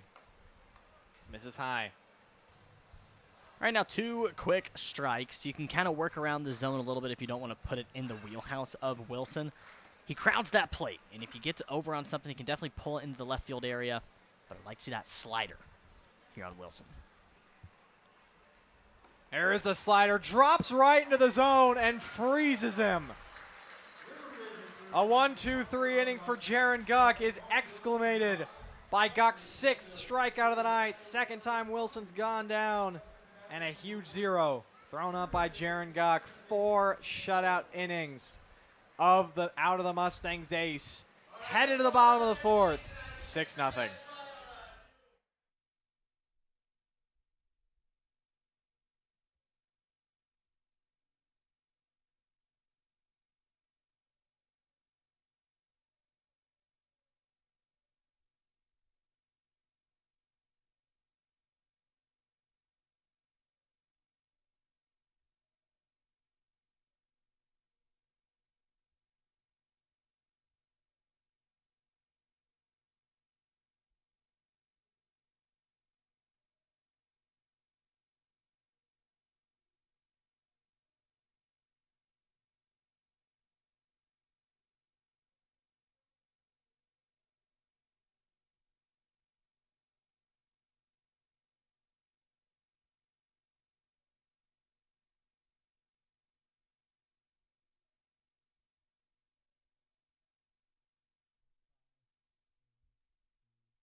A's continue to be searching for answers. As Jackson, you have to wonder if the I'm not necessarily inexperienced, but 18 games that the A's have played here in July, and this is just their 6th road game. And out of the previous 5, in 3 of those, they've allowed 10-plus runs. So just not being comfortable playing on the road in July seems to have come to town in the biggest of moments for Clarinda.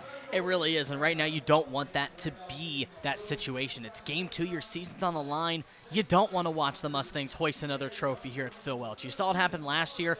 The goal was to get ahead in Game 1, get that win at home, but they're finding themselves on the brink and down 6-0. We're headed into the bottom of the 4th.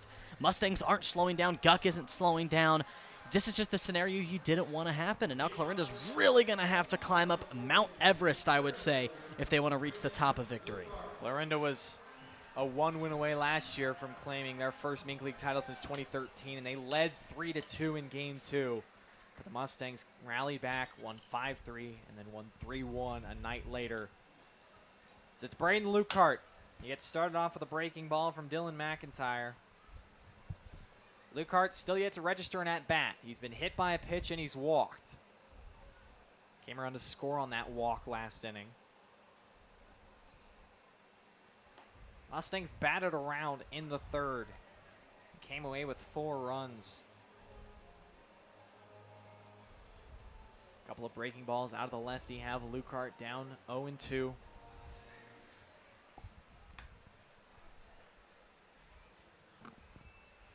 St. Joseph born and raised is Mr. Lukehart. Fights off the 3rd consecutive curve.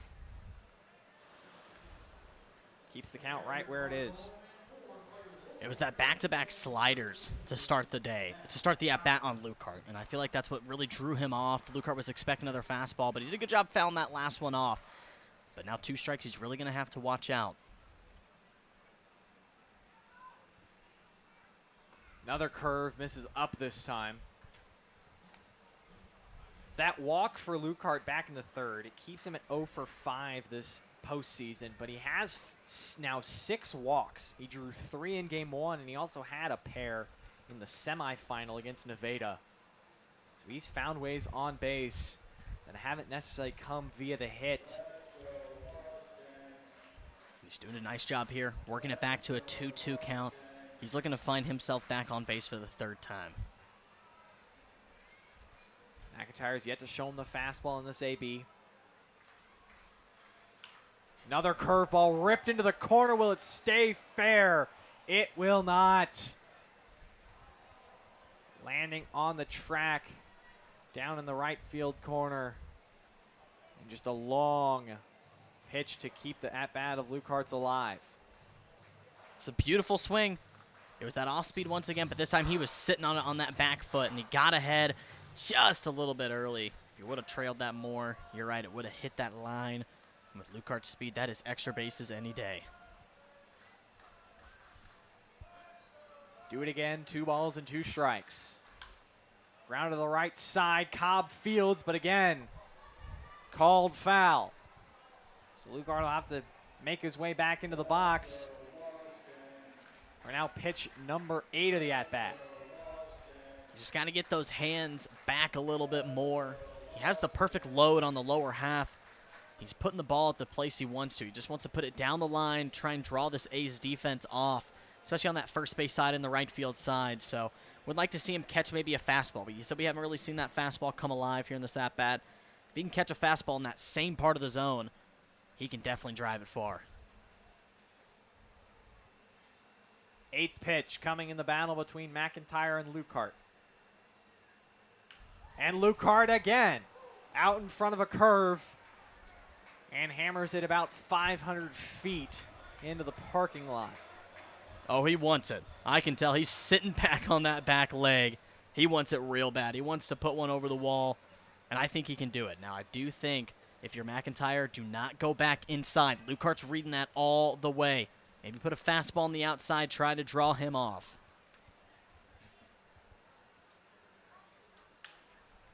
Fouled again. It'll now be pitch number 10.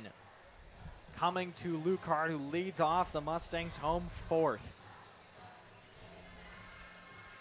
It was a slow start in Lucard's first 13 games of the Mustang this summer, but in his last 18, he's hit 22 hits and 67 at-bats with 26 RBIs.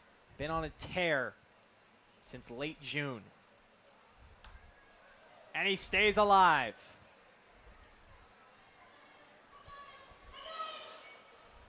McIntyre's thrown just about everything in his drawer and the kitchen sink. But he might want to venture underneath the sink.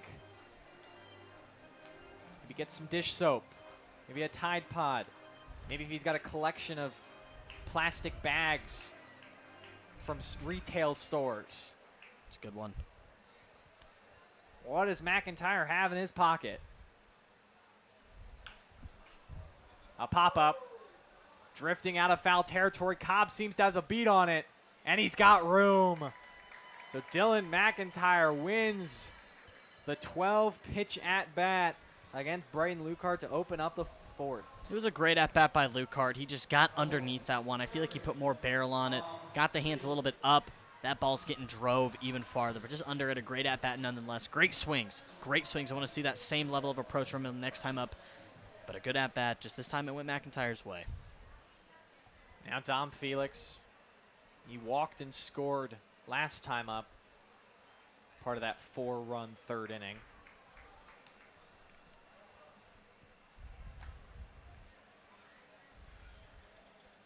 Felix, it's been a slow July, just 12 for 50, but has drawn 8 walks, and 4 of those 12 hits were doubles.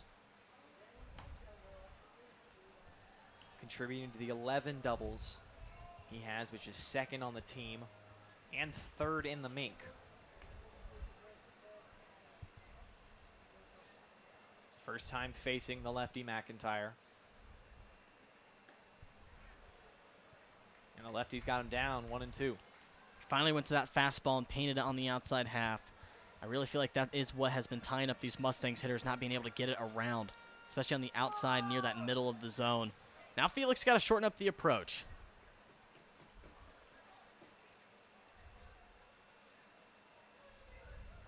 Chases the changeup low and able to snag it on the foul tip as Homelar. So Dom Felix strikes out for the second time tonight. And this is why...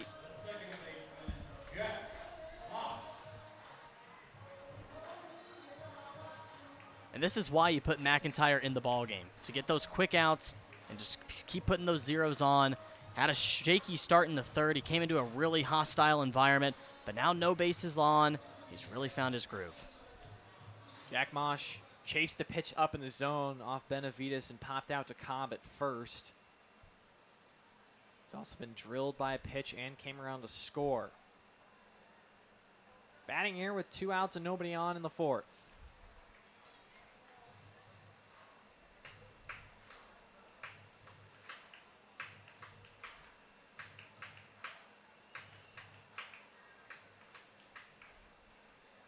Golden Gopher, Jack Mosh, University of Minnesota. Lines one up the middle. And it's a 2-out single for Mr. Mosh. Great approach. Sat fastball, found it right down the middle, and that's what Mosh does, puts it right back up the middle where he found it. 2 outs, Mustangs just trying to get some more runs on the board. McIntyre's been showing up some good stuff, but Little's going to try and continue that. Mosh's 44th hit of the year and his 14th hit against Clarinda pitching, and also his 6th hit of the postseason. When the lights become the brightest, Jack Mosh elevates his game to the next level. It'll now be Chris Coy. Excuse me, it'll be Jane Little. Little's reached twice via walk and an RBI single, and both times he's came around to score runs. Chris Coy stands on deck.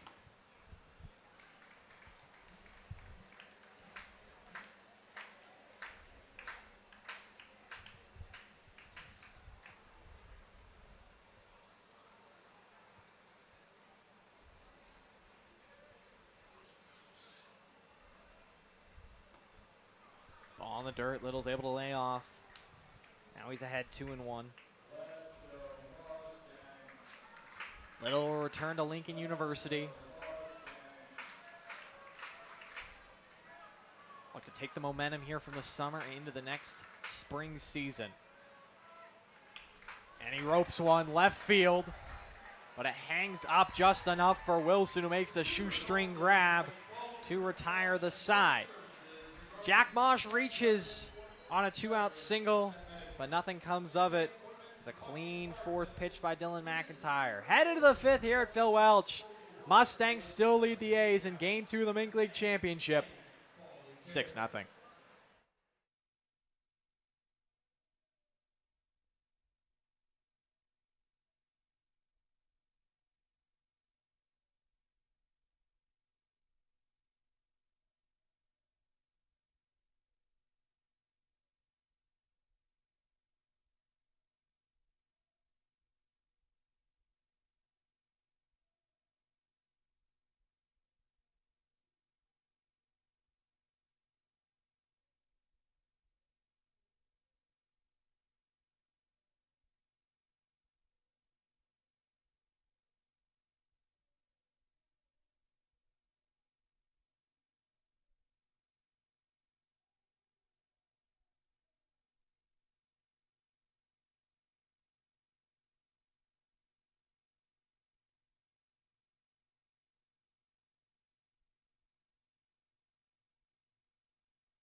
As Jaren Guck begins his fifth inning of work, we take a look. Guck was recently honored last week with Co-Pitcher of the Year honors. He shares that with Jace Johnson, but Guck definitely the best starter the Mustangs had this summer after not really getting many opportunities to start last summer, as he made 14 appearances, but all 14 came out of the bullpen. Got his chance to get and start a game. 1.13 RA, 40 strikeouts. Been quite the summer for Mr. Guck. Sure has. He's really taken that throne of the ace here on the Mustangs. And sharing it with Chase Johnson, who's another great candidate coming out of the pen. Definitely the most solid guy coming out there, getting a big outs. But Jaren Guck really extends those innings and allows that bullpen to stay fresh. And he's done it all season long, and why not give him the start here in Game 2? 7-8-9 for the Clarinda A's. Looking to scratch across anything and try and dig into this deficit that they face and keep their season alive. So it'll be Joey Caruso. Got him swinging in the second.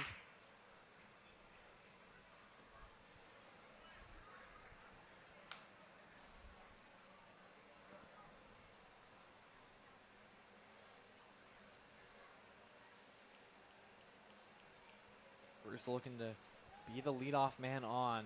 Might be the spark that sets these A's offense up. Instead, he's jammed.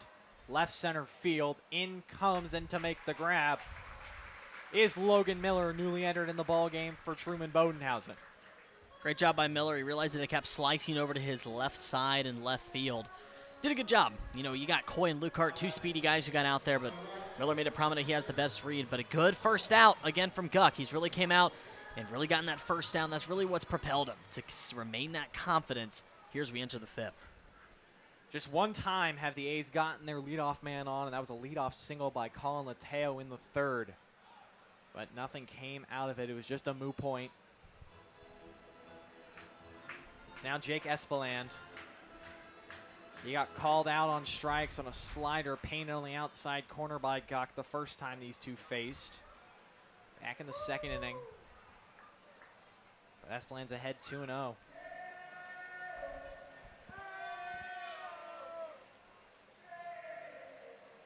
Espeland now 2 for 20 in 6 games versus the Mustangs. He waves through a fastball. But even though Espeland hasn't had success against St. Joe, his last 3 games he is 4 for 11 with 4 runs scored, 4 runs driven in, and a pair of walks. But he hasn't been able to solve the puzzle. He lofts one to left, another opportunity for Miller. And he's right there to make the grab for the second out. It's really hard to work with stuff, especially that one coming in really hot and heavy on the inside and up. This is part of the zone. Guck, a really defensive pitcher here as we enter this ball game, and does another job getting the second out. 2 batters faced here in the 5th, 2 outs, and Miller coming into the ball game, really tracked it well, and love what I'm seeing from this outfield so far. It's funny how baseball works. You come into a ball game like Miller, and the ball immediately finds you. You got to be ready. But Miller, 2 opportunities, 2 grabs, and 2 outs for Colin Lateo, the number 9 hole hitter.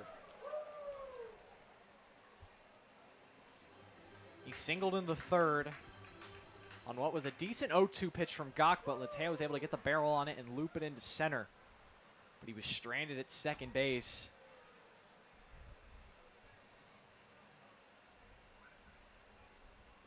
It was his 7th hit this summer against the Stangs and his first hit of the MINK League postseason.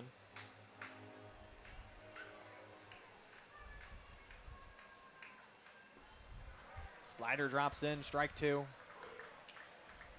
Mateo was swinging a hot bat at the end of the regular season. He ended the regular season on a 6-game hitting streak, 10 for 24. One of those hits was a triple. Drove in 4 and also walked 3 times. Cooled off a bit in the first 2 games of the postseason, but found his first hit here in Game 2. Now the count evens. Doesn't get Lateo to chase the slider. Slider's been looking really nice out of the hands. It's going to be hard to see as he enters that later half of the ballgame. Now Lateo 2 strikes. He wants to get maybe another 2-strike hit, but with 2 outs, Guck's really been working heavy. 2-2 offering. Foul back. Teo stays alive.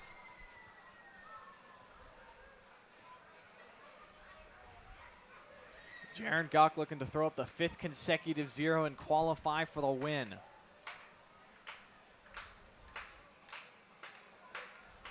He's able to get Lateo right here. It'd be his longest outing since June 17th. Another 2-2. Upstairs. Full count now on Clarinda's 9 hole.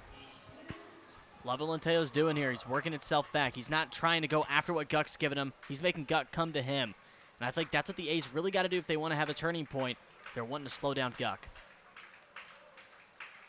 Payoff pitch. Upstairs, ball 4. Mustangs fielders thought that was strike 3. Instead, Colin Lateo reaches for the 2nd time and works a 2-out walk. I mean, that was really close. It was at the feet, so it was a tough call to make. That's just really tough. Guck, runner on, 2 outs. No biggie. You just got to go back to the batter at the batter's box. The 2-out base runner for Lath Holiday. He's 0 for 2.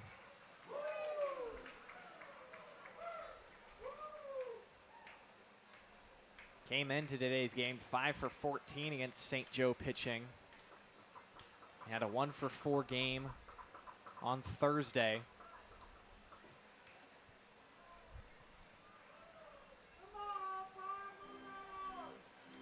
In 3 games last year in the MINK League Championship Series, he was 4 for 8. That was a part of a 5 for 12 postseason where he also worked 6 walks. Each based 11 times.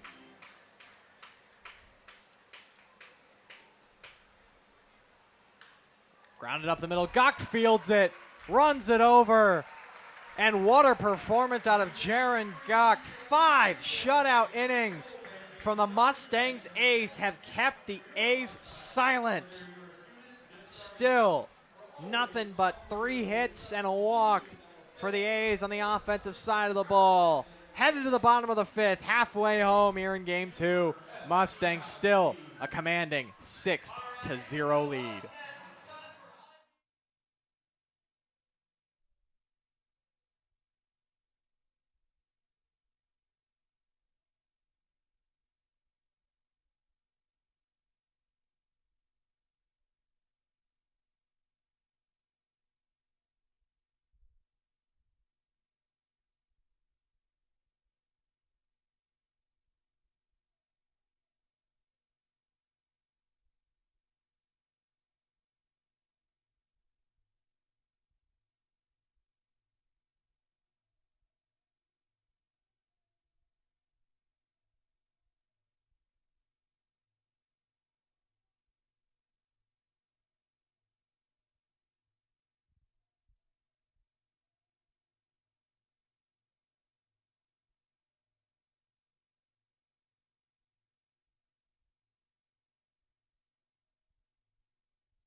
Bottom of the fifth here at Phil Welch. Game 2 of the MINK League Championship Series. Mustangs lead the series 1-0. They got a 10-6 victory on Thursday up in Clarinda. We had a rain out yesterday, but the rain out did not stop this Mustangs offense. They put up 6 so far. Dylan McIntyre was able to throw up a 0 last inning. So I'm Truman Griesel, alongside with me, Jackson Phelps, for what might be the last and final time this summer. But it'll be Chris Coy to get the Mustangs started, looking for more. You can't have too many insurance runs against the A's, who can strike at any time. He really can. He really can find himself on base. He can produce ways on the base paths, put him in good spots to bring in more runs for the Stangs. He did that back in the third. Coy has reached base twice. Both times were against Noah, the starter, Noah Benavides. He reached on a throwing error by catcher Tavon Homelar. And he also walked. He's now ahead here against McIntyre, 2-1. Is that fastball in the dirt?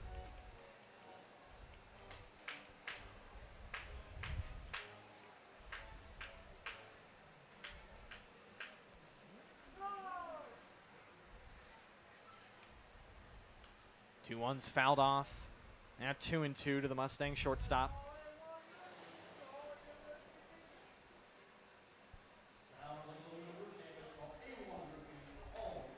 Sun has gone down here at Phil Welch. Lights are on. Beautiful reddish, orange, yellow skies just beyond center field.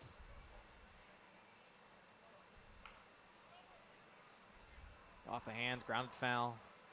This massive crowd on hand has been treated to quite the game from their home faithful Mustangs. Seen timely hitting, but also fantastic pitching out of their ace, Jaren Guck.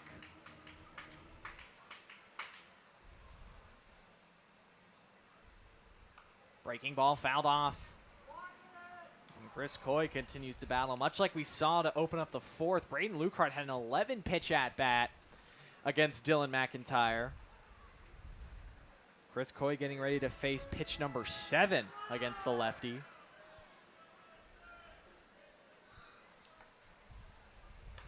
And it's a fastball high and away, so now a full count here in the home fifth. Doing a great job. These Mustangs hitters are really working it back here on McIntyre coming out of the pen. You just can never be too sure with your locations the way these Mustangs have been swinging. Payoff pitch. Upstairs, ball 4. Coy wins the 9-pitch battle. Second walk of the night, and it's a leadoff walk here in the fifth. It's a guy you don't want on base. He manufactures so many runs for this Mustangs team. If he's not hitting the ball or seeing the ball well, he's at least getting himself on base and producing.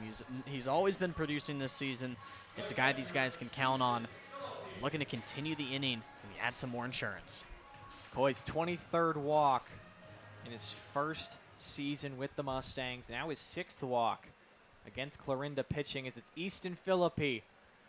He's driven into on a pair of sacrifice flies so far tonight. Graduate out of Staley High School in Kansas City. Was committed to Wichita State, but now is uncommitted, looking to see where he might take his baseball talents. And he's a prospect with some intriguing upside for any college coach that wants to take a shot at him. He's got great contact skills, good speed, great fielding ability, can play the outfield as well as catch. Jammed, shallow center, long run, Holiday, in comes sliding. Instead is Kane Wilson to make the grab to retire Philippi.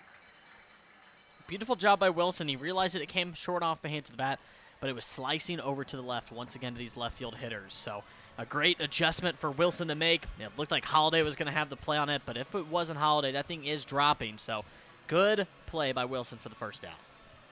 Now he made a couple of grabs in the top half of the inning. Logan Miller came in for Truman Bodenhausen, gets his first at-bat of the night. Bodenhausen, in his only 2 plate appearances, walked in both. If that's the last we see of Truman Bodenhausen this season, what a season it was. As Logan Miller, 264 hitter, Minnesota State Mankato, has those 28 hits and 106 at-bats. This is his 31st game he's appearing in.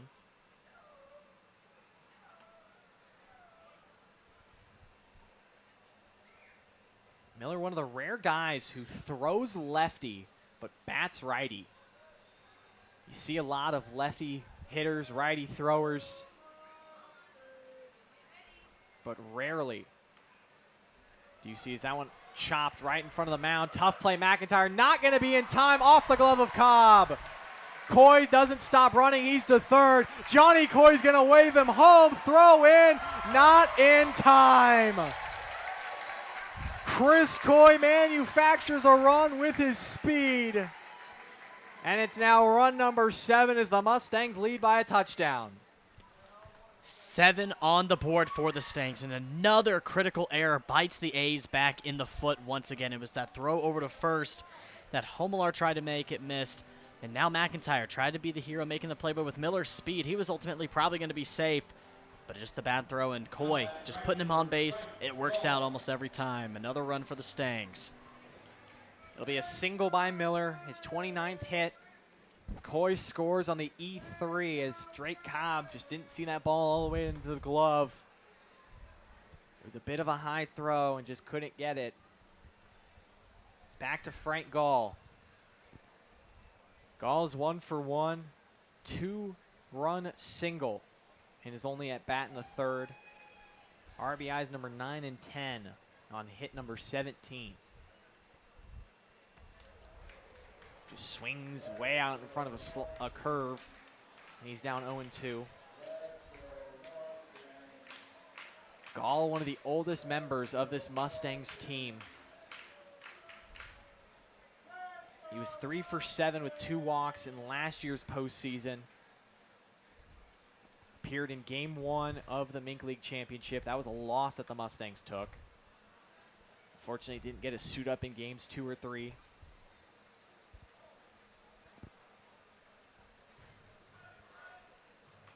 Mustangs sit just 12 outs away from MINK League Championship number 10. In back-to-back championships. And also back-to-back over the Clarinda A's. 0-2 is upstairs. A's thought this might have been their season. I mean, an anniversary year, 70th year of the Clarinda A's. Maintained that 2 spot in the standings for much of the season. Thought they had the squad to potentially take down the Mustangs as blooped off the hands. Tough play made, throw way high and into the dugout by Colin Lateo. Frank Gall reaches for the second time on the E6. Just the throwing by the A's have really bit them. You saw it with McIntyre. Now just an easy, not an easy play. I apologize. That is not an easy play. A squibber, and it took a weird bounce on Lenteo. Now he did have a good chance, but with the Gall's speed, you're going to have to get it out of the hands quickly. And now 2 runners in scoring position. Only 1 out for the Stangs. The right man in the right spot, Darius Freeman. He's 0 for 3 today. 0 for 1 against McIntyre. Lined out to Holiday in center. And their only battle in the third. First pitch swinging, fouls it off.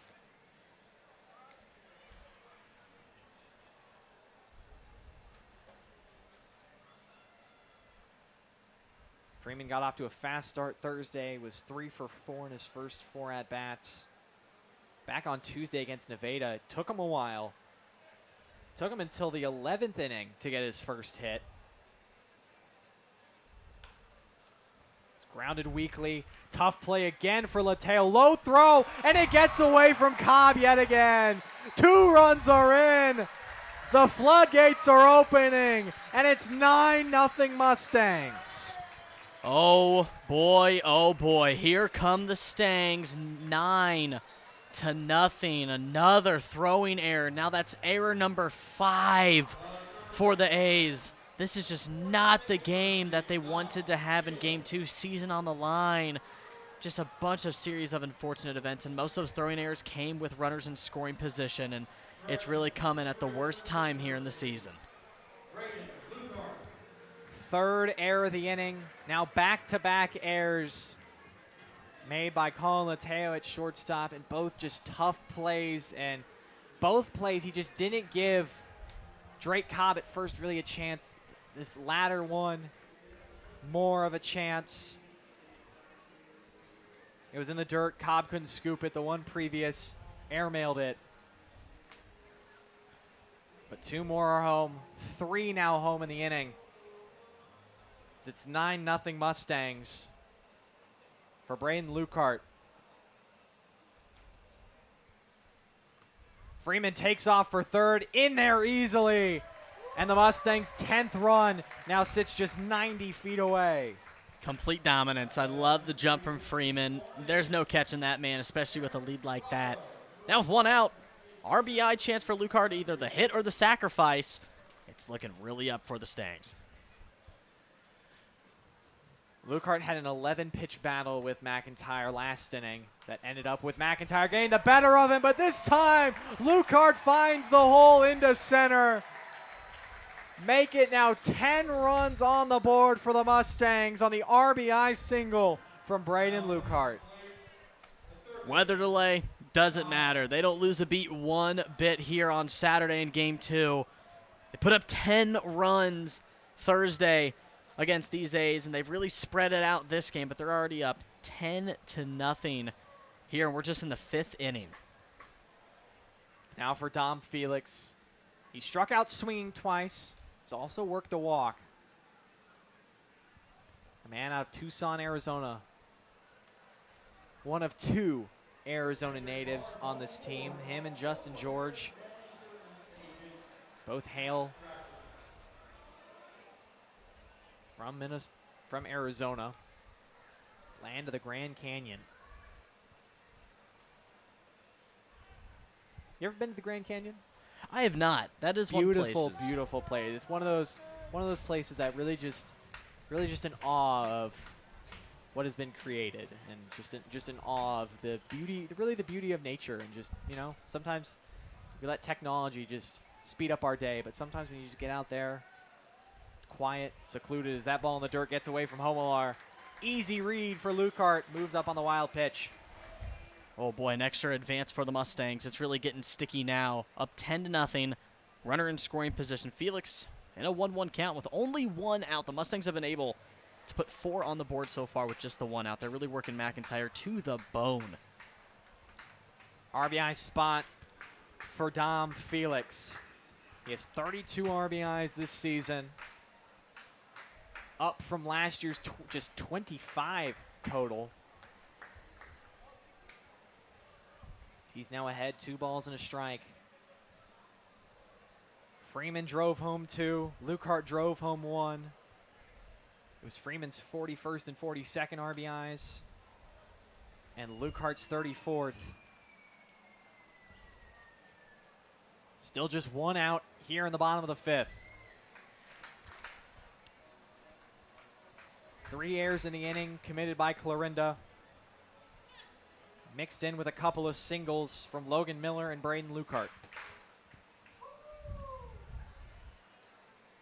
Another one in the dirt. This one, Homelar able to pounce on quickly. But now it's full.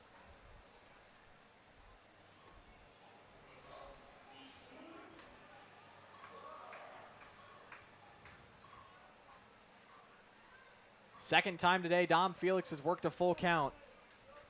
First time was back in his first at-bat, all the way back in the first inning against Noah Benavides. Dribbled softly under the glove of McIntyre, just didn't see it into his glove. And the building is falling down for the A's as yet another error in the inning, the 4th, and the first on Dylan McIntyre. It goes from bad to worse, and I feel like the A's are just starting to lose themselves mentally. They just are not able to come back.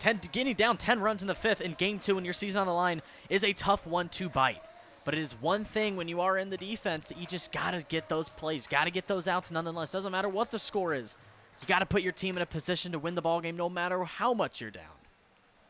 It's now Jack Mosh. Runners at the corners. Curveball outside, strike one. Mosh, a single and a hit by pitch. He's also popped out. He has scored a run tonight and has now hit safely in all 3 postseason games for the Mustangs. That one line fair up the left field line. Luke Hart's in to score. And the second hit of the night for Jack Mosh makes it 11-0 Stangs. Just a beautiful piece of hitting. Got the outside fastball. This time Mosh went after that one in an at-bat previously in the game, and he finally got it. And he lined it right over the head of Knight. And another RBI for the Stangs. 11-0. I mean, complete dominance here in Game 2. RBI number 19. Now with a summer for Jack Mosh. Braden Lucart's in to score. Brings up Jaden Little. Mustangs offense has been hot in July. They average just over 9 runs per game. They sit here at 11. They've been averaging just shy of 8 overall in July. But when they're inside the friendly confines of Phil Welch, it is fun to watch. Fastball low. Jane Little does have an RBI single. That was back in the 3rd. He also walked and scored back in the 2nd. Did line out his last time up against McIntyre. Now ropes one into right field. That one's going to fall. Espeland up with it. Johnny Coy holds Dom Felix at 3rd. And now the bases are loaded. Another outside pitch taken right where they found it. Little kept the back foot planted, kind of opened up his body and put the hands out, kind of lined it straight past Nicholson.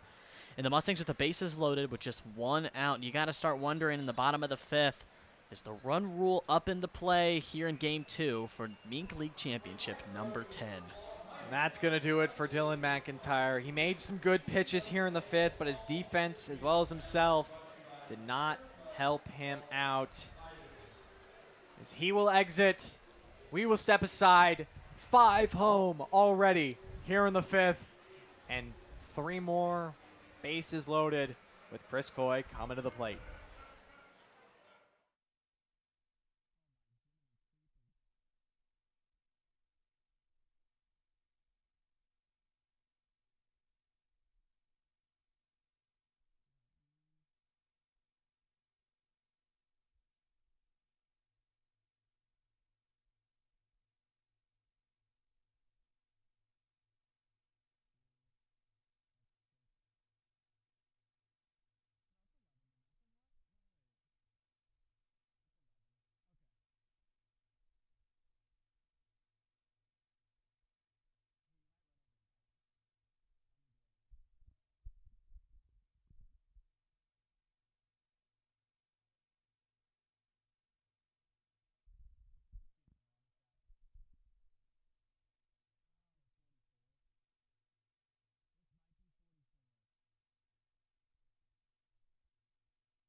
Jacob Fox takes over for Dylan McIntyre, who's responsible for all 3 runners right now that load these bases. Still only 1 out here in the bottom of the 5th, and the Mustangs have now batted around as it's Chris Coy who comes to the plate. Fox, he's 1-1 and making his 7th appearance, 15 innings, a 3 ERA. But again, the walks have hurt him. 4 strikeouts to just 8 walks. Opponent's just hitting .210. And he's looking to get the final 2 outs and just try and put a little Band-Aid on this massive gash that is just gushing right now here in the 5th. Another time these ace pitchers have come into a tough situation out of the pen. Drops a first pitch changeup in there for strike 1. Coy led off this inning with a walk, and he scored on the first of 4 errors that have plagued Clarinda. It's his second walk. He's reached all 3 times he's come to the plate. Last time out for Fox was July 17th against the Mustangs. 2 2/3 innings, gave up 2 runs on 6 hits. He has Chris Coy down a ball and 2 strikes. His best outings of the summer was 4 shutout innings and a save against the Sedalia Bombers where he just allowed 1 hit, 1 walk, struck out 2. As Coy grounds one to third, 8-0 by Knight, steps on third, throws across, and it gets away from Cobb. Jaden Little will move up to third, and a run will score, but the second out of the inning is recorded. You get that second out, yes, but you got to make that throw over. With the bases loaded, a great swing by Coy that is able to get Felix over. If he probably would have fielded it, he might have had a chance to go home with it, but just another one. That's a hard hit ball, but 12 home for the Stangs. Making an even dozen as Dom Felix crosses the plate. Jane Little now at third. On the throwing error by Cooper Knight. It's now Easton Philippi. Coy takes off for second. He will steal. Jaden Little coming home, no throw. The double steal works to perfection. Make it a baker's dozen as Jaden Little crosses the plate for run number 13. I mean, in that situation, Little worked his way all the way over to third. Homelar almost kind of had to know. With 2 outs, you're up this big. Why not even try to go for run number 13 via the stolen base back at home? A great job by Little. Philippi cranks one to center. Holiday right at him, moves a couple steps to his right, and the inning is finally over. But 8-7, cross the plate for the Mustangs, puts their total at a baker's dozen. Huge lead for Jaren Guck. Headed to the 6th, just now 6 outs away from MINK League Championship number 10.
Mustangs 6 outs away from MINK League title number 10 and back-to-back MINK League championships. As if you're just joining us, I'm Truman Griesel. Alongside with me, Jackson Phelps. Mustangs plated 2 in the second, 4 in the third, and 7 in the bottom of the 5th inning. But the biggest number, I feel like, Jackson, is the 6 errors for Clarinda. Definitely a rough one for the A's. They're definitely going to want this game back in as a whole. Season's on the line. Game 2, yesterday got rained out, and I feel like they just haven't been able to find their foot, especially with Guck throwing up zeros after zeros. Everything just hasn't been going right for the A's, and it's at the worst time here in Game 2. Now just down to their last 6 outs to at least put 3 on the board and extend this game. Fortunately for Clarinda, their championship baseball just did not show up tonight. Down by 13, down to their final 6 outs, and it's their 2-3-4 hitters. Micah Nicholson started off with a strike. Guck has retired him both times via a strikeout and a ground out. Slider catches too far inside for a ball. Nicholson, a Gale out of St. Mary's College, was hoping he'd head back there with positive vibes from the summer. It still has been a very successful summer for Nicholson. The championship would have just made it oh so sweeter.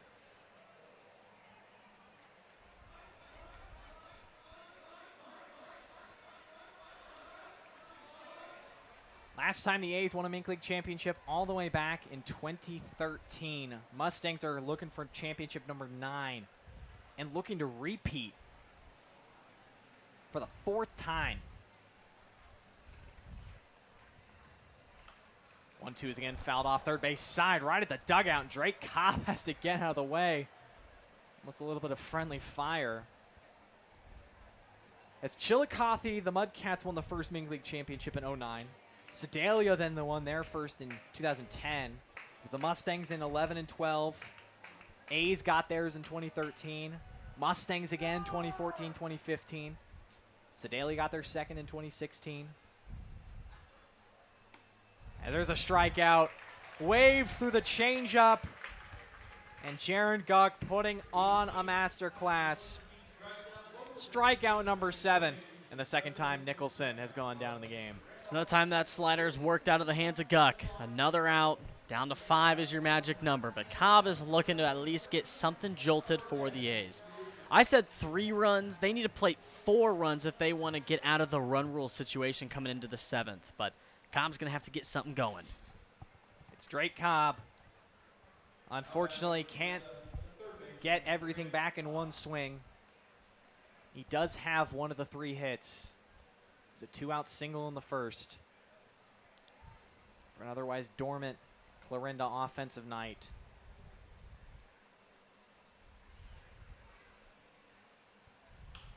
Lines one right at Chris Coy, and he'll have to hightail it back to the dugout as Drake Cobb is out number 2 on the line out. Great swing. I loved it. If he just was a little bit ahead, it would have pulled it through the left field gap. But that's just how the A's night has been going if it was summed up in 1 hit. Looked really good coming in, but the result just hasn't been there. So now 2 outs, 4 outs away from MINK League Championship number 10. These are a couple of guys, Cobb and Tavon Homelar, played at community colleges this past spring, but both are in the transfer portal. And any college, I feel like, would be lucky to have these guys, especially a guy like Cobb. I mean, for much of the season, he was hitting over 500. Up into the 460s, what he will end his season. As Homelar lines one. Few steps to his left and a little jump out of Braden Lukehart. And what an pitching performance from Jaren Guck. In the biggest moment of the season, he has risen to the challenge. Now 6 shutout innings. And the Mustangs now sit 3 outs away from championship number 10. Bottom of the 6th. Coming back up, Mustangs looking for more.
Finishing up kind of our awards breakdown from this past Mustangs season, Darius Freeman took home the most valuable player back-to-back seasons.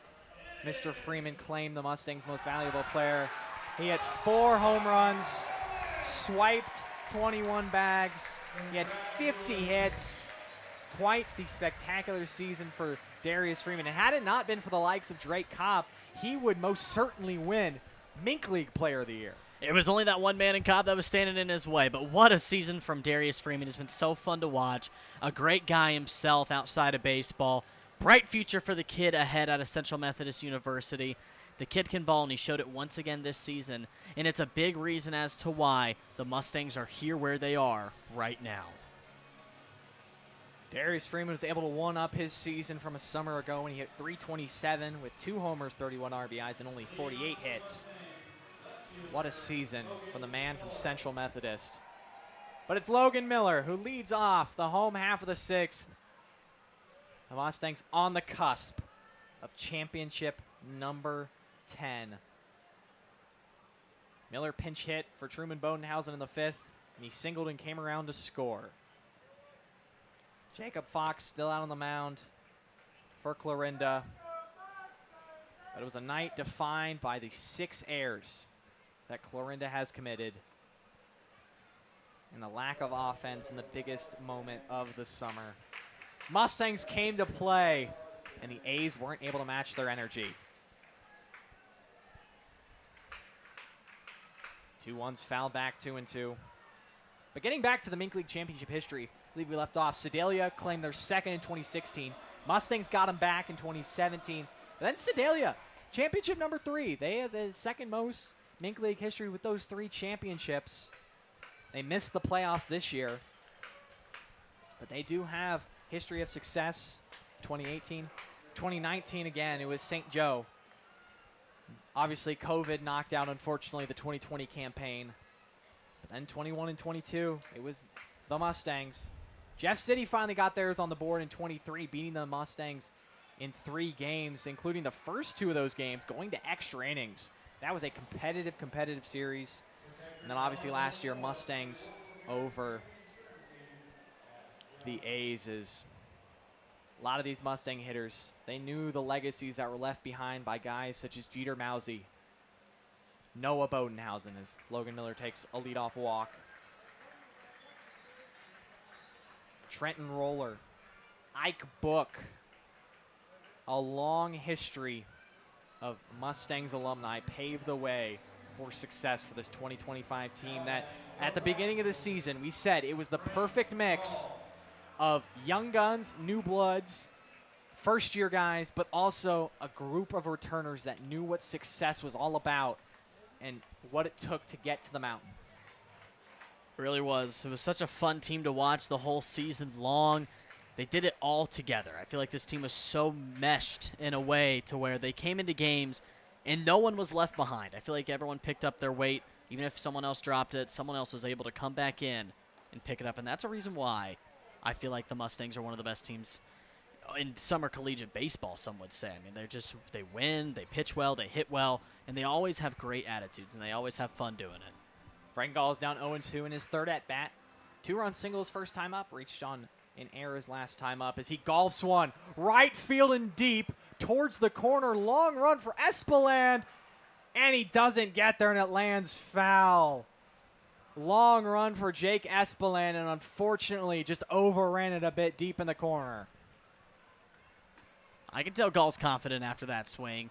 Espeland had a good line on it. Ball came near him. I just guess he just got a little tangled up out there. But if Gall sees anything close in that inside half, took one out a couple days ago last week, he's ready to do it again.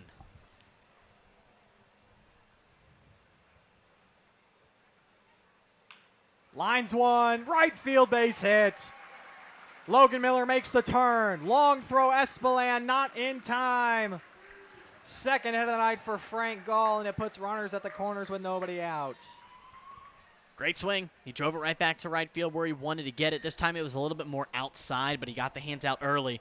And the power that Frank Gall possesses, it's very sleeper with how he is framed.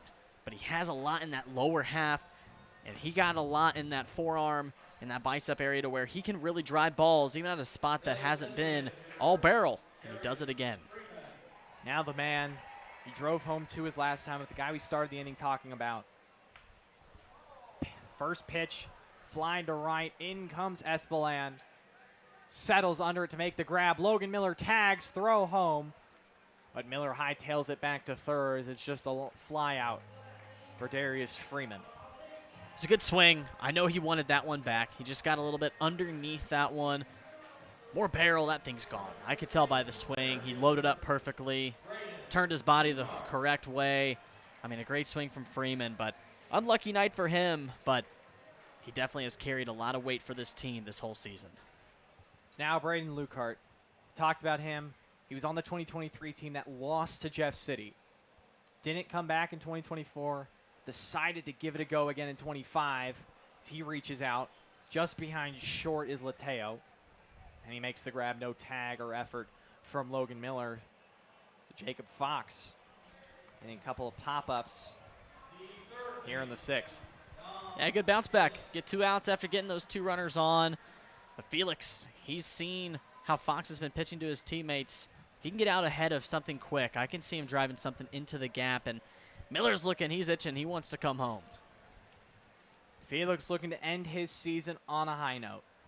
He's 0 for 3 tonight, but he's reached twice and scored 2 runs both times he's reached. It was last time up, he reached on what was the 4th error of the inning by Clarinda. A ball just lightly tapped back to the mound at the time when Dylan McIntyre was on the mound and just went right under his glove. And it kind of summed up the inning and almost the game for Clarinda. They've had the Mustangs off balance at the plate at points, but just the inability to field and the lack of control on the mound has hurt them badly. Felix will head back to Emporia State. Jackson, I'm sure you'll get to see him a few times. Your Bearcats up at Northwest, the MIAA. And the 3rd consecutive pop-up, this one even shallower. Drake Cobb runs in. And a nice job out of Jacob Fox. He allowed the leadoff walk and then the single to Frank Gall. But 3 straight pop-ups by the 3 best Mustangs hitters keep the Mustangs at only 13 runs. But we are headed to the 7th. The Mustangs 3 outs away from celebrating MINK League Championship number 10. It's the man Jaren Guck to do it. Now, folks, if you're not already watching or you know family members who need to be watching, you need to send them this link. You won't want to miss it and miss this finish here on YouTube.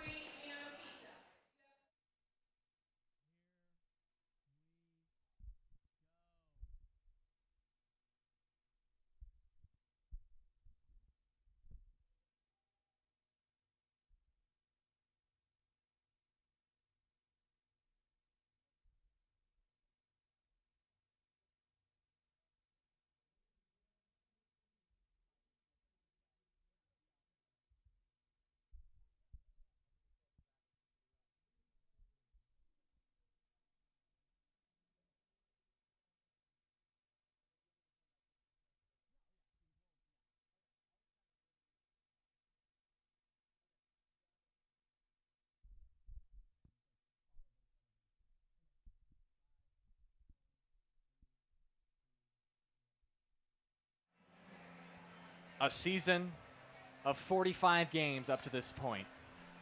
A season all about getting to MINK League Championship number 10. The Mustangs have climbed the mountain. They can see the top.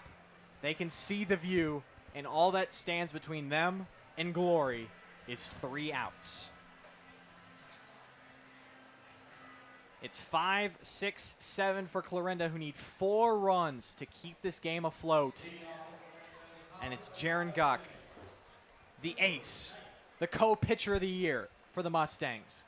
A guy who closed out Game 3 last year, didn't make a start last year, has become their guy on the mound this year. And he's pumping gas to start. 2 fastballs right by Cooper Knight. It's exactly how you want to start. MINK League 10-time MINK League champions is in sight, and Guck wants to get it done. And he's been doing it all himself the whole game.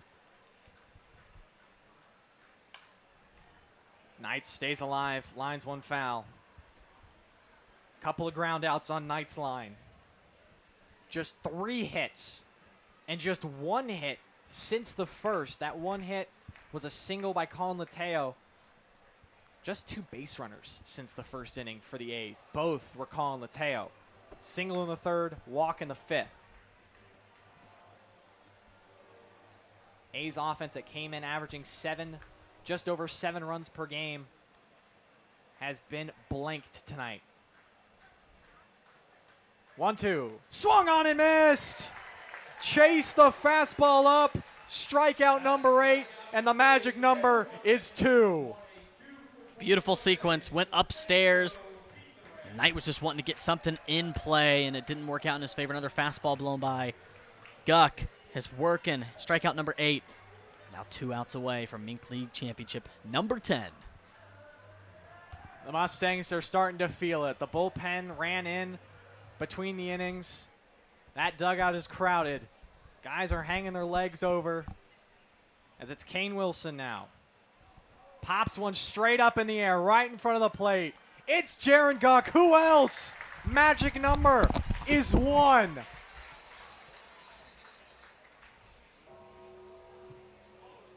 All that stands between the Mustangs and glory, history, the record books, is Joey Caruso. He's 0 for 2. He struck out swinging and flied to left. First pitch, grounded to the right side. Little's got it. Flips it to Guck. Your Mustangs, 2025 MINK League Champions.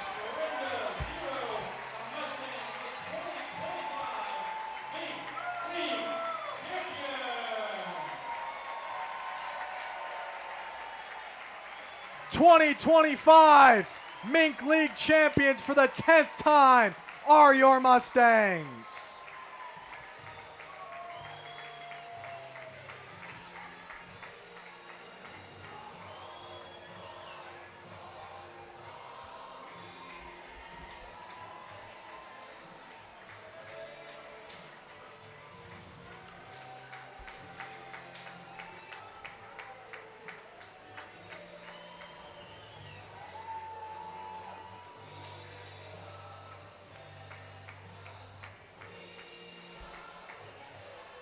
What a season, what a team, what a performance. In the biggest of moments, it's Jaren Guck tosses a 7-inning complete game shutout to finish the job.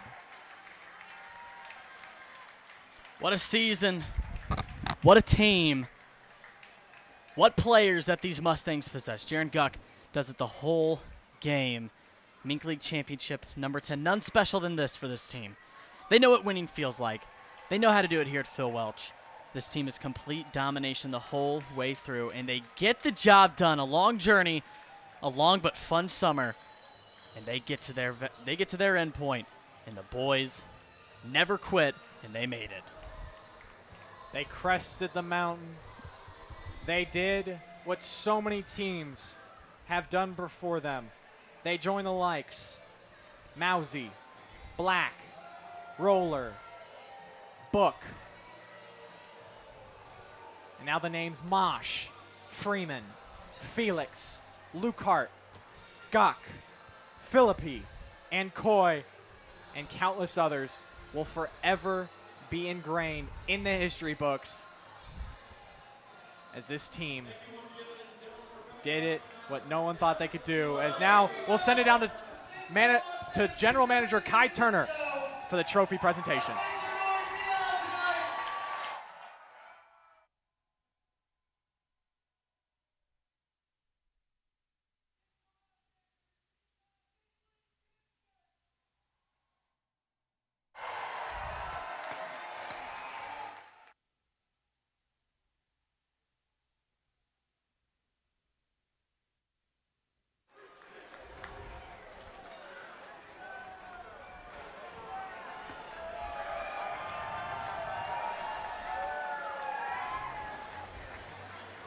The cup has been hoisted.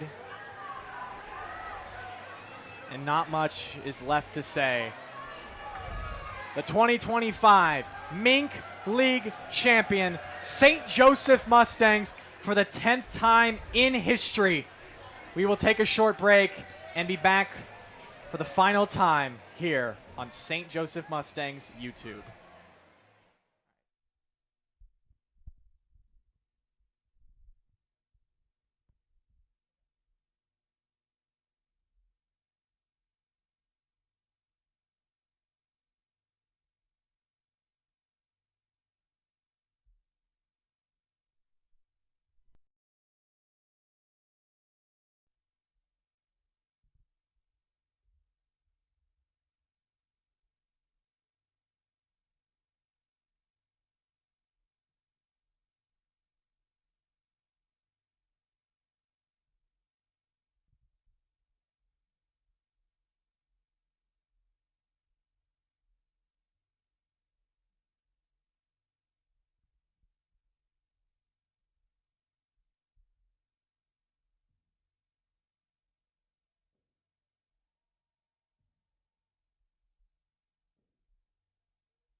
So we welcome you inside our booth, Truman Griesel, Jackson Phelps, your voices of your 2025 Mustang season. It ends, Jackson, the pinnacle of all pinnacles, the creme de la creme, or for me, my guilty pleasure, some chocolate cake or a brownie, has been reached. 10-time MINK League champion are the St. Joseph Mustangs, and what a season it's been. It's been a pleasure. You know, just the one road game we did up in Clarinda, but all the home games, all the internet outages, the Wi-Fi problems, figuring out how to do this ourselves. It's really just been us. We had, Aiden Simpington, but, his needs were needed elsewhere. His skills were used elsewhere. So it's really just been us. And, man, I mean, it's been a pleasure. Yeah. Wish you the best of your endeavors. It's been fun, man. It's been fun. It's been a fun summer. And it's been a fun summer calling St. Joseph Mustangs baseball.